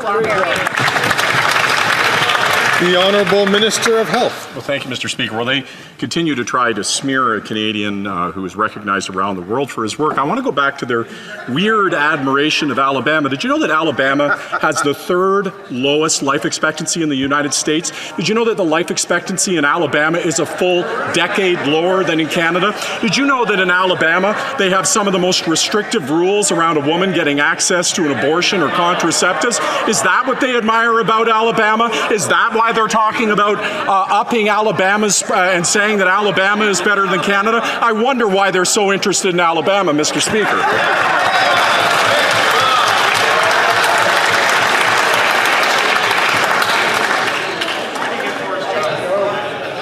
The honourable member from Leeds, Grenville, Thousand Islands and Rideau Lakes. Well, I know we've been hearing about unhinged responses today, and there's one. You can check the answer. There was nothing about Alabama in here, but you could see that from noted Liberal strategist and commentator Trevor Tombe, who did make that comparison. But when we are making comparisons, you can make many to banana republics and the corruption under this NDP Liberal government, with the Prime Minister twice found guilty himself of breaking ethics laws. This government is absolutely out of touch after 9 years. And now they've put in Mark Conflict of Interest Carney in charge of their economic policy. Why can't we just have a carbon tax election?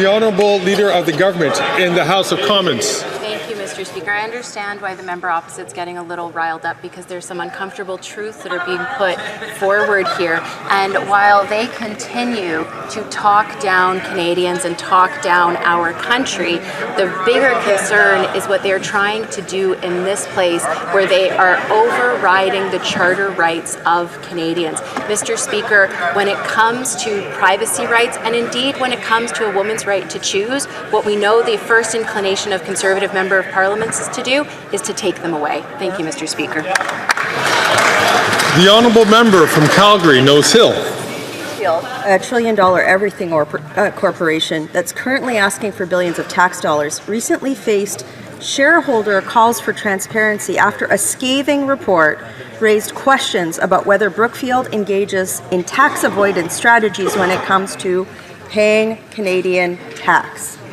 The Liberals just appointed Brookfield's board chair, carbon tax promoting Mr. Carney, to craft Canada's economic policy. The Liberals won't say if they cleared this with the Lobbying Commissioner. Are the concerns Brookfield's shareholders had about tax transparency the reason why? The Honourable Leader of the Government in the House of Commons. Mr. Speaker, this is another typical attack from the Conservatives against Canadians who do not support their vision for Canada. We have seen this over the last 9 years, that when Canadians, and it's, I guess, hurtful for them when it's people they appointed to important positions that come forward and don't actually agree with their vision of Canada, what do?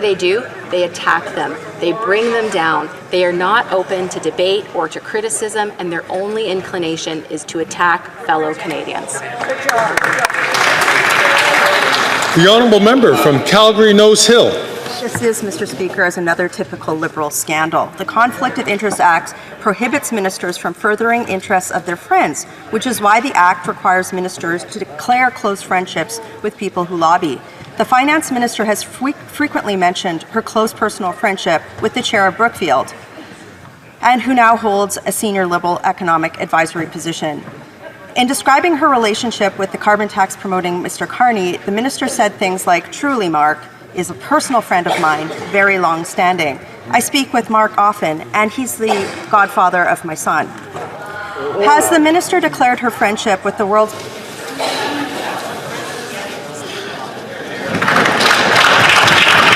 The Honourable Government House Leader.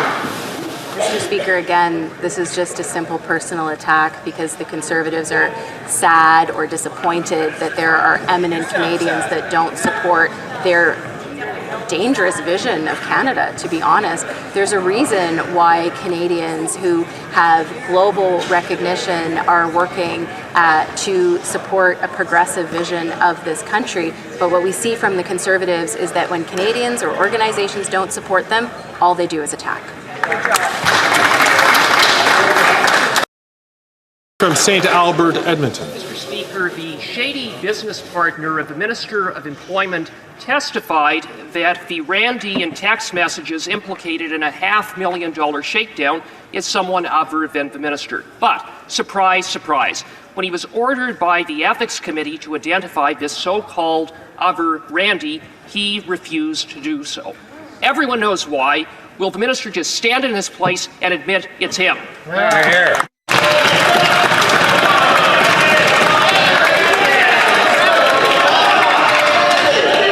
Colleagues,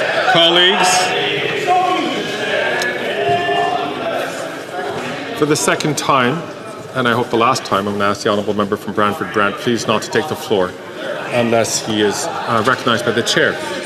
The honourable leader of the government in the House of Commons. Thank you, Mr. Speaker. Obviously, when witnesses testify before committees, they are obliged to provide the information that is asked of them. Thank you, Mr. Speaker. Good job. The honourable member from St. Albert, Edmonton. Well, Mr. Speaker, where's Randy? And speaking of not being forthcoming at committee, the minister testified that he had absolutely no communications with his shady business partner at or around the time of the $500,000 shakedown. But now that phone records have proven otherwise, the minister has been forced to admit that he phoned and texted his shady business partner at the very same time. If the minister isn't Randy in the text messages, then why did he hide this material fact from committee? The honourable leader of the government in the House. Thank you, Mr. Speaker. As I stated earlier, if a witness is asked to provide information to a committee, we expect they provide it. Thank you, Mr. Speaker. The honourable member from Calgary, Midnapore. After 9 years of this Liberal NDP government, taxes are up, costs are up, crime is up, and time is up. Now, this government is no stranger to the bait and switch. It was the Prime Minister himself who said that sunlight is the best disinfectant. Yet all Canadians have received is fraud and corruption. So I was happy to see that the Procurement Ombudsman is going to undertake a study of the bait and switch practices of this government. But why does it always take another hand to force this government to do the right thing? The honourable leader of the government in the House. Thank you, Mr. Speaker. I'd actually turn that question around on my honourable colleagues in front who have decided to abuse the power of this place, to use their powers to upend and override the charter rights of Canadians. So, Mr. Speaker, if the Conservative Party members want to ask themselves how they can do the right things, it's to make sure they don't abuse the powers of this place and they protect the charter rights of Canadians. Thank you, Mr. Speaker. The honourable member from Vancouver Quadra. Mr. Speaker, this fall, thousands of young Canadians are starting their post-secondary journey, including at UBC in my riding of Vancouver Quadra. These students are our future, and our government recognizes we have a role to play in helping them with the cost of living. They shouldn't be stressed out about paying tuition and rent, but rather they should be able to focus on their classes. Agreed. Will the Minister of Employment and Workforce Development please tell this House just what our government is doing to support students right across the country? Excellent question.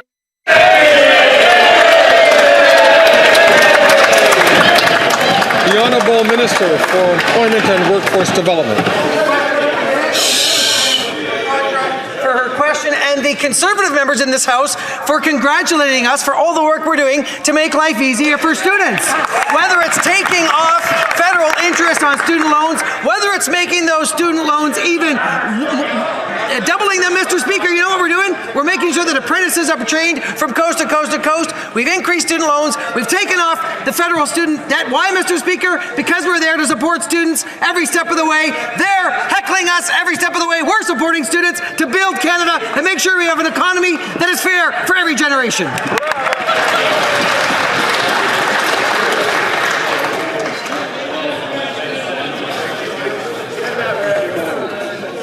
Colleagues, The honourable member from Elmwood, Transcona.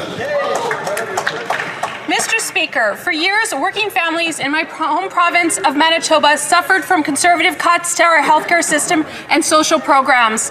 Under this government, the cost of rent and food has shot up. That is why the NDP has fought to deliver dental care and pharmacare and help lower costs for Canadians.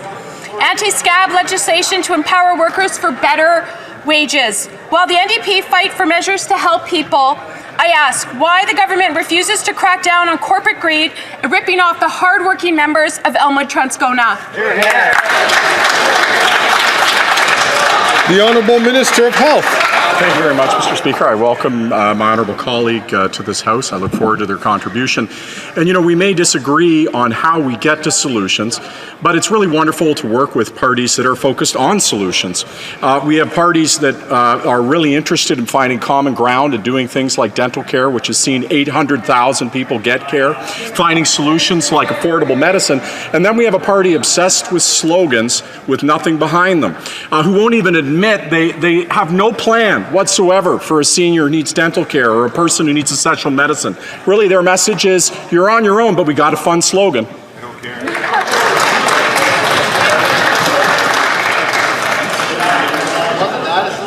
The honourable member from Kitchener Centre. Mr. Speaker, this year in my community, we've already lost 64 people to poison drugs. The federal government has a $359 million program to support prevention, harm reduction, and treatment initiatives called SUAP. This government has previously funded programs in Waterloo Region, but this year, while multiple organizations submitted applications, 0 SUAP dollars have been committed to any programming in my community to date. Will the minister commit to reviewing SUAP funding decisions to ensure hotspots like Waterloo Region are not left unfunded? The Honourable Parliamentary Secretary to the Minister of Addictions and Mental Health. Mr. Speaker, and I know that the member is a strong advocate for his community. I know also that he has recently exchanged with our department and that another meeting has been scheduled to discuss this further. We know that all communities, communities across Canada are impacted by substance use, including in the Kitchener-Waterloo region, and that's why we have invested in 400 projects, more than 400 projects through the SUAP program, making a real difference in the Canadians' life. Great job, bravo, bravo. And so brings to an end of question period. This NDP Liberal government, taxes are up, costs are up, crime's up, and time's up for this Prime Minister and his de facto Finance Minister, Carbon Tax Carney. Since taking on the role, the friends and business interests of Carbon Tax Carney have benefited with billions of tax dollars, $2 billion for his buddy at Telesat, and Brookfield getting a seat at the table to get their hands on 10 billion Canadian tax dollars. Suddenly, Carbon Tax Carney is raising funds for these Liberals in exchange for all of those billions. So will they cooperate with an investigation from Canada's lobbying commissioner? The Honourable Minister of Labour. Well, Madam Speaker, the Death Valley well driller is poking more dry holes. Outstanding Canadians stepping up to advise the Liberal Party or any party is a very good thing. But what this member wants to cloud is the fact that, Madam Speaker, inflation's down, interest rates are down, wage settlements are up. The economy is up. We've reached a soft landing in this country. They should stop talking the country down. We're going to continue lifting the country up, Madam Speaker. Leeds, Grenville, Thousand Islands, Rideau Lakes. Like all Canadians, I wish that every time we looked for a scandal, it wasn't just surface deep, like the Public Safety Minister found guilty of breaking the law, the Prime Minister broke the law, the Trade Minister broke the law. These guys can't help themselves. And now he wants to tell us that Canadians have never had it so good, and that's why they have Carbon Tax Carney, who's lining the pockets of his friends and himself, also that he'll raise a little cash for a dying Liberal Party. Canadians have had absolutely enough after 9 years of their corruption and grift. So why won't the Prime Minister subject his new de facto Finance Minister to the conflict of interest regime? Is he worried that he's going to be found guilty of breaking the law too? Honourable Minister of Labour. Madam Speaker, the predictions of impending doom coming from that member in particular and his political party really sound discordant to Canadians. What is happening across this country, Madam Speaker, is that after the pandemic, we've achieved that rare feat. A soft landing, no recession, wage gains, inflation coming down, interest rates coming down in this country. The finance minister this very week putting in place measures that will make young people more able to purchase a home. Madam Speaker, these are things that you do when Honourable Member for Leeds, Grenville, Thousand Islands, Rideau Lakes. Let's talk about what they've achieved. Record lineups at food banks with 25% of Canadians not knowing where their next meal is coming from, not able to heat their homes. A third of food bank users being children. They are starving and freezing in the dark after 9 years of this NDP Liberal government and their carbon tax on everything that's being boosted by carbon tax Carney, who's only doing it, of course, to raise his stock portfolio, which we saw with Brookfield stocks hitting 6 months high in exchange for policies from this government and for him fundraising for them. Canadians are broke. These Liberals broke them. Let's have a carbon tax election. The Honourable Parliamentary Secretary to the Minister of Finance. Well, Madam Speaker, Canadians know where this government stands. We've offered immediate and direct support to families, especially when they needed it most. We've delivered household savings and significantly strengthened our social safety net. And we've promoted fairer practices, greater competition across our industries. Notice, Madam Speaker, real solutions and zero slogans from this side. Well, I guess that's just the Liberal government for you. Lebanese Canadians have told me they're terrified for their loved ones. They are horrified by the Israeli bombs destroying their family homes. Canadian citizens are trapped. Leaving Lebanon is getting harder. Nowhere is safe. We have been demanding sanctions on Netanyahu, an arms embargo, safe evacuation routes, and for this government to step up and push for a ceasefire. People in the region want peace and security. Why isn't this government doing everything in its power to end the war? Honourable Parliamentary Secretary to the Minister of Foreign Affairs. Thank you, Madam Speaker. And I think everybody in this House has raised concerns about civilians and people in Lebanon, as we have about civilians in Israel, in Gaza, and the West Bank. We will continue to advocate for peace. The violence, the destruction in Lebanon has to end. Canada has joined with its allies and has called for an immediate 21-day ceasefire. That is the only way that we can get diplomacy to work. Wars kill people. Diplomacy will work. We have to give it a chance. Thank you, Madam Speaker. For Windsor West. Madam Speaker, rents are skyrocketing and families can't find an affordable place to live. Liberals and Conservatives have stood by and done nothing while corporate landlords buy up previously affordable apartments to jack up rent and increase profits for their shareholders. Now we find out that these landlords may be using AI software to coordinate rent increases and price people out of their own homes. The same software under investigation for illegal price fixing in the United States. Why won't the Liberals act to stop greedy corporate landlords from ripping off Canadians and using AI as a strategy to evict people from their homes? That's right. The Honourable Parliamentary Secretary. The member is an experienced member of this House, Madam Speaker. Surely he knows that rent is a provincial area of jurisdiction, but we have not turned our way from our responsibility to help renters at this time. We've added to supply. We've waived GST on the construction costs of apartments for middle and low-income Canadians. The Conservatives would reimpose that, Madam Speaker. We need to add supply in the context of high interest rates. That measure is doing that. We put forward a Renters' Bill of Rights as well. That is the first time a federal government has acted in that direction. We're going to continue to support renters, Madam Speaker. The Honourable Member for South Shore St. Margaret's. Breaking news. The RCMP Commissioner confirmed that the Prime Minister's hand-picked directors to the Green Slush Fund are under criminal investigation. So what we have now is the Liberals not only defying an order of this House to produce the documents and turn them over to the RCMP, Liberals are now obstructing justice by refusing to cooperate with the RCMP investigation. 9 Green Slush Fund appointees have been implicated in funneling $400 million to their own companies. Are Liberals obstructing justice so their cronies can avoid jail? The Honourable Parliamentary Secretary to the Government House Leader. Yes, thank you, Madam Speaker. And I am disappointed in the Conservative Party's approach, and I'm not alone.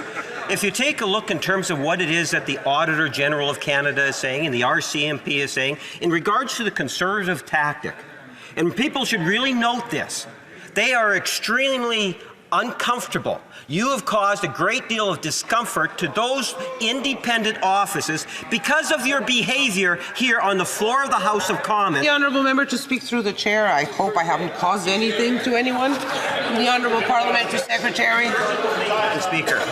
Madam Speaker, I would suggest to you that the Conservative Party needs to be more sensitive and listen to what the RCMP. The honourable member for South Shore St. Margaret's.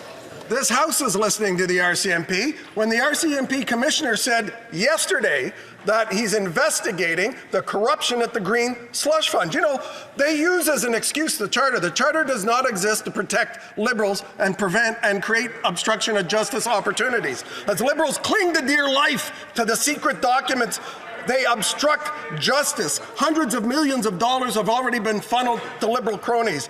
What's the true number? Is it billions? Is it 2 billion? Will the Liberal who is obstructing justice and knows the true amount of the Honourable Parliamentary Secretary. Speaker, instead of the Conservative Party playing games at a great expense to Canadians, solely focused on their party fortunes and anything else, as opposed to trying to do filibusters on the floor of the House of Commons, why don't they listen? Listen to what the RCMP, listen to what the Auditor General is saying, Madam Speaker. And what they are saying is this Conservative tactic causes great concern, and it's justified as the Conservatives are trying to blur the whole issue of judicial independence. Shame on them. The honourable member for Calgary Heritage. Of rights and freedoms, not the Charter of crime and corruption, as the Deputy House Leader seems to contend. 9 years of NDP Liberals. Taxes are up, costs are up, crime is up, and time is up. Guess what? Conflict of interest is up too. At the Liberal Green Slush Fund, the Auditor General reported 82% of transactions, nearly $400 million poured into the pockets of Liberal insiders. The House demanded the government hand these documents to the RCMP. The Prime Minister refuses. How many more millions of dollars, taxpayer dollars? Well, Parliamentary Secretary. Thank you, Madam Speaker. You know, I would note that the member made reference to the Charter of Rights. You know, yesterday I heard Conservative member say that parliamentarians should have the right to put people in jail, Madam Speaker. They have no credibility when it comes to the issue of the Charter of Rights and protecting judicial independence. They are literally laughable yesterday in terms of their performance on this issue. They should be ashamed of the way in which they throw to the side the independent offices of our RCMP and they walk on the honourable member for Calgary Heritage. Madam Speaker, the Charter protects people from government, not politicians from prison. I think that the Deputy House Leader would be well advised to think about how every parliamentarian is not above the law. While Canadians struggle with higher taxes, grocery prices and housing costs, Parliament halts. Yet Liberals still hide the truth, refusing to release documents. 2 million people turn to food banks. Liberal insiders get rich. The RCMP investigates. When will Liberals comply with the RCMP, stop obstructing justice, and give Canadians their money back? The Honourable Parliamentary Secretary. Madam Speaker, I realize the member across the way is relatively new. Let me give him a bit of a refresher. Let me talk about Conservative corruption, the anti-terrorism scandal, the Phoenix scandal, the G8 spending scandal. Remember the gazebo?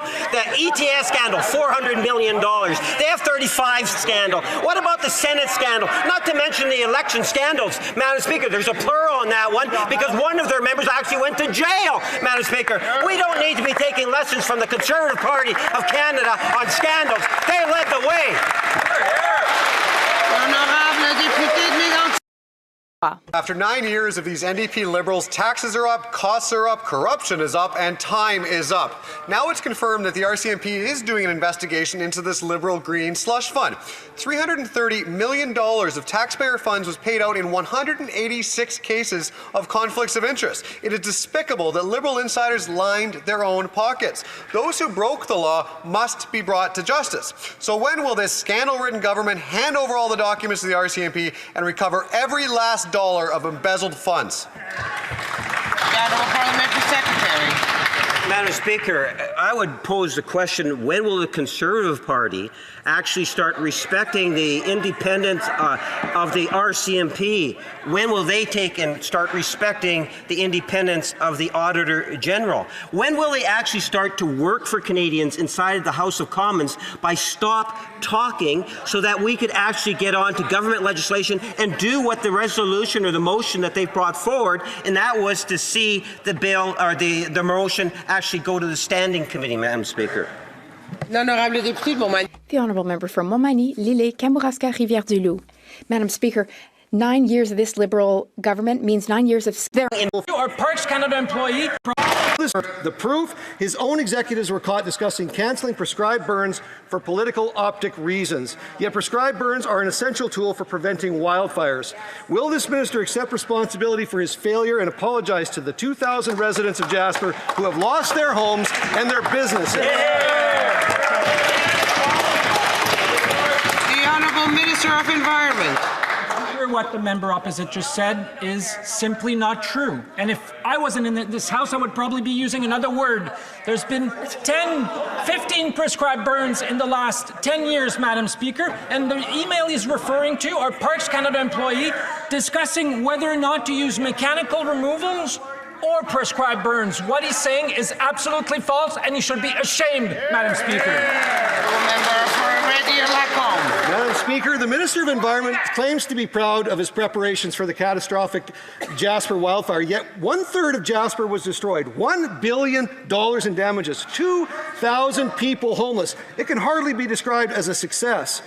Everyone knew Jasper was a tinderbox. My former colleague Jim McGlinskey even tried to warn the government in this House as far back as 2016, yet not enough was done to protect the town of Jasper. How many more parks need to burn down before this minister is replaced by somebody who knows how fire works? The Honourable Minister for the Environment and Climate Change. Talk about what we're doing on this side and what they did when they were in power. The last year that this party was in power, $2 million to fight forest fires with Parks Canada. What we've done in the last few years, $85 million to help fight forest fires, to give means to our forest at Parks Canada to work with the Alberta government, to work with the city of Jasper. $2 million on their side, $85 million on our side, Madam Speaker. The Honourable Member for Nunavut. Indigenous elders endured genocidal policies resulting in Indigenous women and girls being missing and murdered. Thanks to the Liberals, Wik-Wemkong First Nations elders are on the verge of exile. Long-term care facilities are important for passing on intergenerational love and knowledge to keep Indigenous peoples alive. Liberals are refusing an act of reconciliation. When will this government deliver the funding needed for the Wik-Wemkong elders' home? The Honourable Parliamentary Secretary to the Minister of Crown Indigenous Relations. Thank you, Madam Speaker, and I'd like to thank the member opposite for her question. And it's true that elders are an important part of the Indigenous communities. We know that it's important to continue to support Indigenous women, especially on Sisters in Spirit Day. And I'd also like to just, while I have the ability, to congratulate the Nova Scotia Native Women's Association on their brand new Indigenous Women's Resilience Centre. They opened last month. It's the first ever in provinces across Canada. So congratulations to Nova Scotia Native Women's Association on an amazing achievement. The Honourable Member for Port Moody Coquitlam. The minister said they would hold back the Canada Disability Benefit until July 2025. What a disgrace. Over 1 million people with disabilities live in poverty today. They need support to pay for rent, groceries, and medication. And the Conservatives are no better. They'll cut dental care, health care, essential services persons with disabilities are entitled to. This government needs to act now, not next year. Will they stop the delay and deliver the Canada Disability Benefit immediately? The Honourable Parliamentary Secretary. Madam Speaker, this opposition party, the Conservative Party, will do nothing at all for persons with disabilities. We are the party that has stood by persons with disabilities, $6.1 billion to help people with disabilities be lifted and This was in our budget, the biggest line item. We are proud of this, the Canada Disability Benefit. We are standing with the disability community, working together to uplift people. We are the government that is doing this. Thank you, Madam Speaker. Honourable member for Markham Stouffville. Madam Speaker, Canadians deserve reliable and safe travel options. That means efficient airports that can adapt to high demand. It also includes targeted investments in regional airports, such as at the Billy Bishop Toronto City Airport, located on the beautiful Toronto Islands. Put them in at or around the time of an alleged $500,000 fee. Unlike the opposition, we are here for Canadians. We're here for productivity. The Honourable Member for St. Albert, Edmonton. Madam Speaker, the Minister from Edmonton misled committee when he testified that he had no communications with his shady business partner at or around the time of an alleged $500,000 fraud implicating a Randy. But when phone records demonstrated that that wasn't true, he changed his story and admitted to phoning and texting the shady business partner at that very time. If the minister isn't for Randy implicated in the alleged fraud, why did he mislead committee? Hear, hear. The Honourable Parliamentary Secretary. Yes, Madam Speaker, it's all about character assassination from the Conservatives. Not once, but twice, the minister in question has actually been cleared by the Ethics Commissioner. Having said that, Madam Speaker, instead of attacking personalities day in and day out, maybe the Conservative Party should start listening to what Canadians are wanting to deal with. Why isn't the Conservative Party being a little bit more forthright on what their hidden agenda is really about? Canadians want to see a dental program, a pharmacare program, a school food program, a child care program, and a healthy health program. Member for St. Albert, Edmonton. Madam Speaker, let's get this straight. Text messages implicating Randy. The minister's shady business partner can't identify another Randy. We know that the minister contacted his shady business partner at the time of the alleged fraud, and text messages place the Randy in Vancouver at the same time as the minister. How much evidence is it going to take for the Prime Minister to fire this corrupt minister? The Honourable Parliamentary Secretary. Yes, Madam Speaker, I've already answered that question. And at the end of the day, Madam Speaker, what is it going to take for the Conservative Party and the leader of that far-right Conservative Party to understand that there is an obligation to be responsible here in Ottawa on the floor of the House of Commons, Madam Speaker? That means allowing debates to occur on the important issues that Canadians are facing today. Instead of focusing their attention on the Conservative Party, Madam Speaker, they should be focusing their attention on Canadians. The member for Sturgeon River Parkland. Well, Madam Speaker, the member dodged the question the first two times, so let's give him a third time. The Minister of Employment and his business partner, Stephen Anderson, have refused to cooperate with an investigation into their fraud-ridden company. For months, this minister claimed that he had no communication, that he wasn't the one referenced in the text, and that he had nothing to do with his former business partner. Finally, after relentless pressure, the minister admitted he did text his business partner, and he even called him to discuss their business, something he's prohibited from doing by law. Why did the minister, who claimed he had nothing to hide for months, hide this damning evidence? The Parliamentary Secretary. Yes.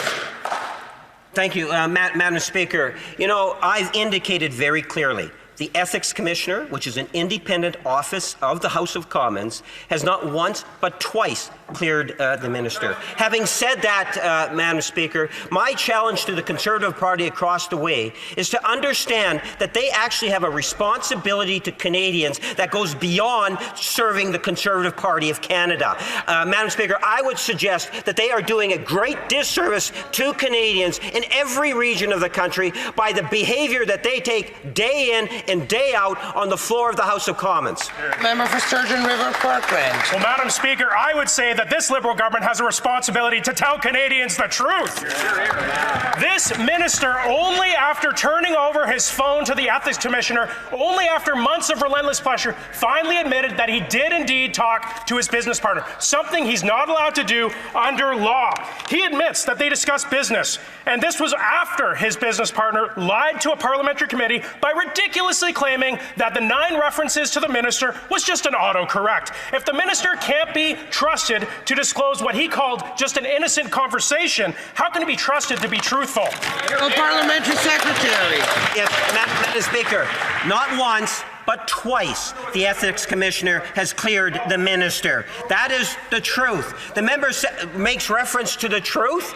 Seriously, Madam Speaker, this comes from a Conservative, that ultimately a Conservative party that spreads so much misinformation and false facts, fake news, you name it, through social media, Madam Speaker. When are they going to start to be honest with Canadians and tell them what their hidden agenda is all about? I'll tell you why, because they know that... The Honourable Member for Joliette on this bill.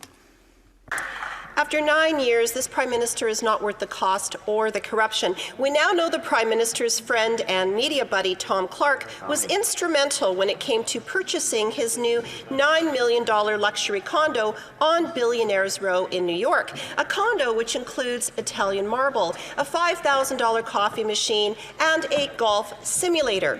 This as Canadians continue to struggle with an unprecedented cost of living crisis. Will the Liberal government admit there is no justification for Canadian taxpayers having to foot the bill for this lavish condo? The Honourable Parliamentary Secretary. The truth is, and the fact is simple, that the new residence that has been purchased will cut costs, will save money. On this side of the House, we'll always stand up for Canada and the best interests of Canadians. We'll engage with international leaders. We will continue to do the work that we need to do internationally, diplomatically, while saving taxpayers' money. Thank you, Madam Speaker. The Honourable Member for Yorkton Melville. After 9 years of these NDP Liberals, taxes are up, costs are up, crime is up, and time is up. The Liberals' $60 million Arrive scam exposed contracting fraud on taxpayers, called bait and switch. High-priced consultants overbill, underdeliver, and sometimes don't even do the work. High-priced consultants line their pockets while taxpayers are paying the bills. Canada's contracting watchdog is launching a review. How much contracting fraud will taxpayers be on the hook for, and will the Liberals get Canadians their money back? Great question. The Honourable Parliamentary Secretary. Madam Speaker, we have said time and time again that we expect our procurement process to follow all of the rules and regulations. Any misconduct will come with severe consequences. The CBSA has already implemented a number of measures to strengthen the transparency around procurement processes. They are working with the various commissioners to find additional ways to ensure that Canadians can have trust in our procurement process with CBSA, and we are supportive of the CBSA's work in this area. The Honourable Member for Northumberland, Peterborough South. Madam Speaker, according to media reports, this Liberal government has covered up the contamination of a Transport Canada dock operated in northern Albertan Indigenous communities. The big dock, as it's referred to, is known as a community hub. It's where couples go for a walk, where people fish, where kids go to play and swim. Did this government really cover up the contamination of this dock? Yes or no? The Honourable Minister of Transport. Mr. Speaker, Madam Speaker, I want to say that safety is my top priority as Minister of Transport, and I hear and understand the concerns from the First Nations communities. It is absolutely crucial for remote and northern and Indigenous communities to have access to safe and reliable connectivity that they need. I will work with them to ensure that the operations at the facility are being carried out safely. The work is ahead of us, and we will make sure that we're on top of it. Thank you. Good answer. Honourable Member for Ottawa-Vanier. Madam Speaker, wildfires are becoming more and more unpredictable. As keepers of the land, Indigenous communities have long held deep local and knowledge to mitigate their impacts. Earlier this week, the Leader of the Opposition tokenized Indigenous cultural practices when it comes to protecting the environment. To the Minister of Indigenous Services, why is it important that First Nations take the lead when protecting communities, lands, and waters? The Honourable Minister for Indigenous Services. Madam Speaker, thank you so much to the member for Ottawa-Vanier for the question. And As she knows, there's a direct link between climate change and wildfires, extreme wildfires that we've been seeing across the country worsening for First Nation members. And so we've changed the way that the Government of Canada supports First Nations so that they have the supports financially and from a self-determination place to be able to protect their communities. And good news, last wildfire season, Madam Speaker, half as many people evacuated from First Nations communities. We're going to continue to work with the real experts in this country, Madam Speaker, First Nations and their partner. The Honourable Member for Brantford Brant. Madam Speaker, another day, another shooter on our streets. This time a 21-year-old dirtbag, or as described by a veteran detective, a muppet, with a record of 21 failures to comply with court orders, and not surprisingly, out on bail, sent a young cop to the emergency ward with a bullet in his gut. This NDP Liberal government's hug-a-thug mentality is putting cops and the public in emergency rooms and in morgues. When will this government prioritize safety rather than empathy for cop shooters? Hear, hear. The Honourable Parliamentary Secretary to the Minister of Justice. Thank you, Madam Speaker. That last statement is just outrageous. I live in the City of Toronto where this police officer worked. Myself, my family, and my neighbours rely on them every single day, and we're grateful for the work they do. This member is a former Crown prosecutor, as he likes to remind us time and time again. It's provincial responsibility to deal with the enforcement of bail laws. The Crown prosecutors are appointed by the Province of Ontario. The Justices of the Peace who administer the laws are appointed and paid for by the Province of Ontario. He's asking the wrong people the question. The Honourable Member for Brantford Brant.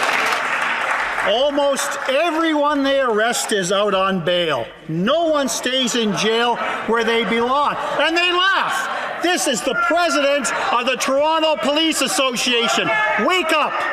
Every day, Canadians are waking up to more news of shootings and murders. The minister bragged that his bail reform bill would make our streets safer, but the truth is more criminals are out on bail and Canadians are more frightened than ever. This bill is a complete failure. How many more lost lives is it going to take for the government to finally embrace jail, not bail, for serious violence? Honourable Parliamentary Secretary to the Minister of Justice. Thank you, Madam Speaker. Once again, he's pointing in the wrong direction. There are justices of the peace every day in the province of Ontario who are releasing people on bail because of the inhumane conditions. Can I interrupt the Honourable Member? I had a question. We allow the Parliamentary Secretary to answer. Order! From the top. Thank you, Madam Speaker. Every single day in the province of Ontario, there are justices of the peace who are appointed by the provincial government, who are letting people out on bail because the conditions inside provincially built, provincially funded, and provincially operated prisons are inhumane and not okay for people, even prisoners, to be in. There is judicial decisions by justices of the peace who have considered this fact regularly, and they said until those conditions change, that's going to be a major consideration when they're listening to bail applications. The Honourable Member for Kildonan St. Paul. The fact is, Madam Speaker, after 9 years of these Liberals, of these NDP Liberals, violent crime in Canada is up 50%. That is their responsibility, Madam Speaker, and it's really no wonder.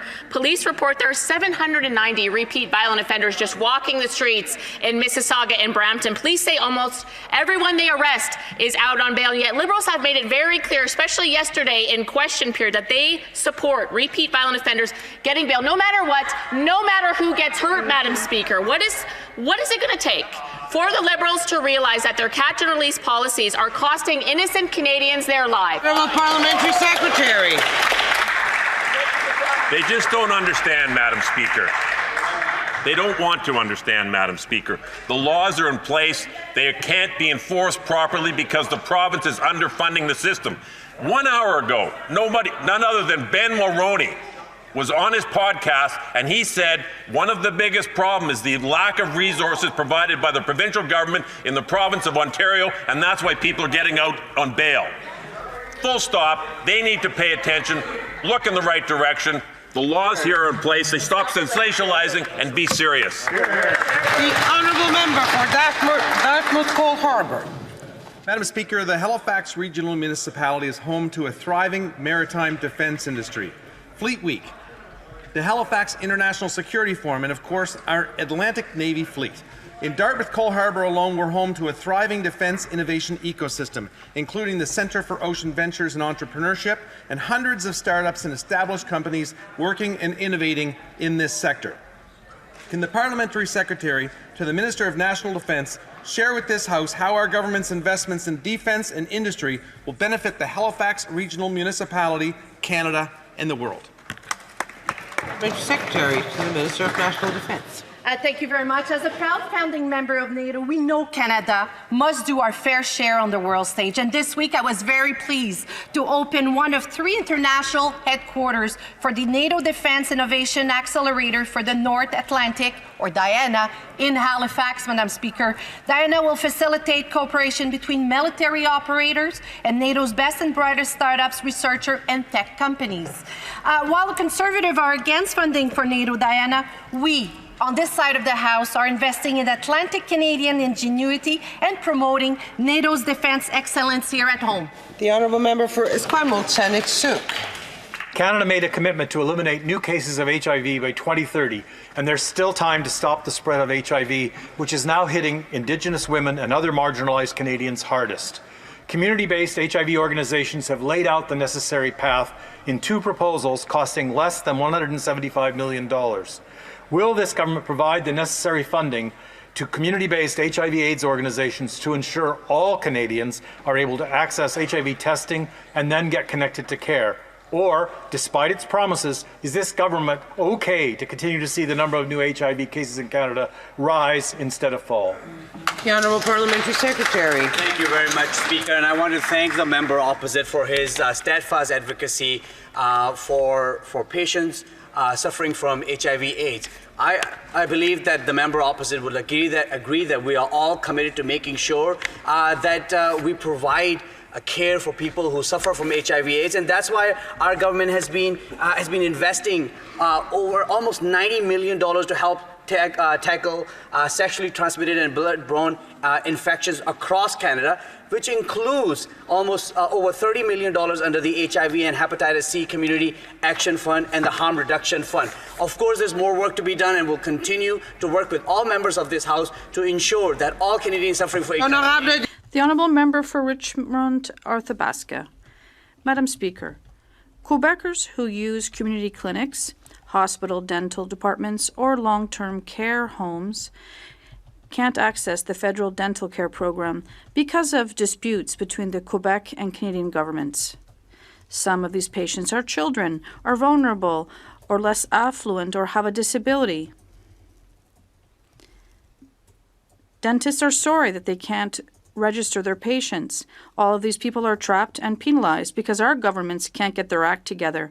Can the Prime Minister tell us what stage discussions are at so that this unacceptable situation can be resolved? The Honourable Minister.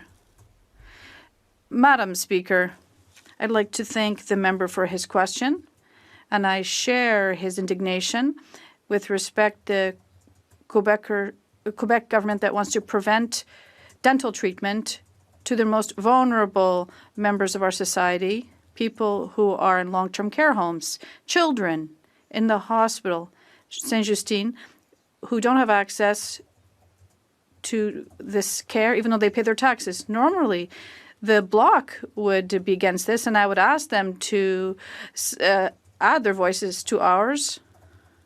It's a lack of judgment from the Quebec government. Ainsi prend fin la période.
I don't want to be negative, but I don't think anything's ever going to get better ever again. Hey, everyone, quiet down. There's a bulletin on TV. And now for this news flash. Can I say something to all the people who thought I was a loser, Chuck? So you want to vote for a pretty boy Canadian named Justin. What could possibly go wrong? I made a mistake, and I'm sincerely sorry. Oh, hello. Do you have a warrant to be here? Everyone has an opinion about Canadian federal politics. I know this place is where I am. No other place is better than. No matter where I go, I am proud to be Canadian. I am, you know I am. The wild step work.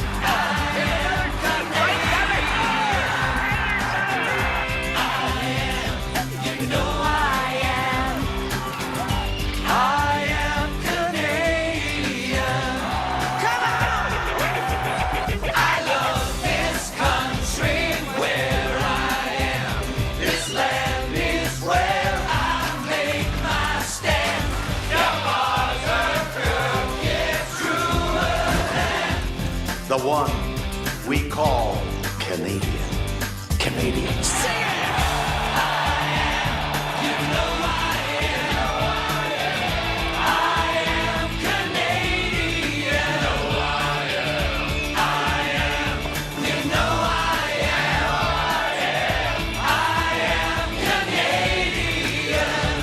Everyone has an opinion about Canadian federal politics. Oh, yeah.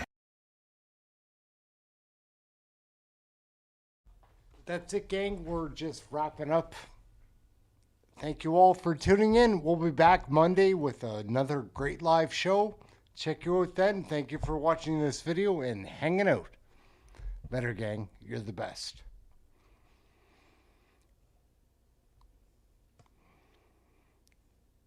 I think we can end now. Maybe. We'll see.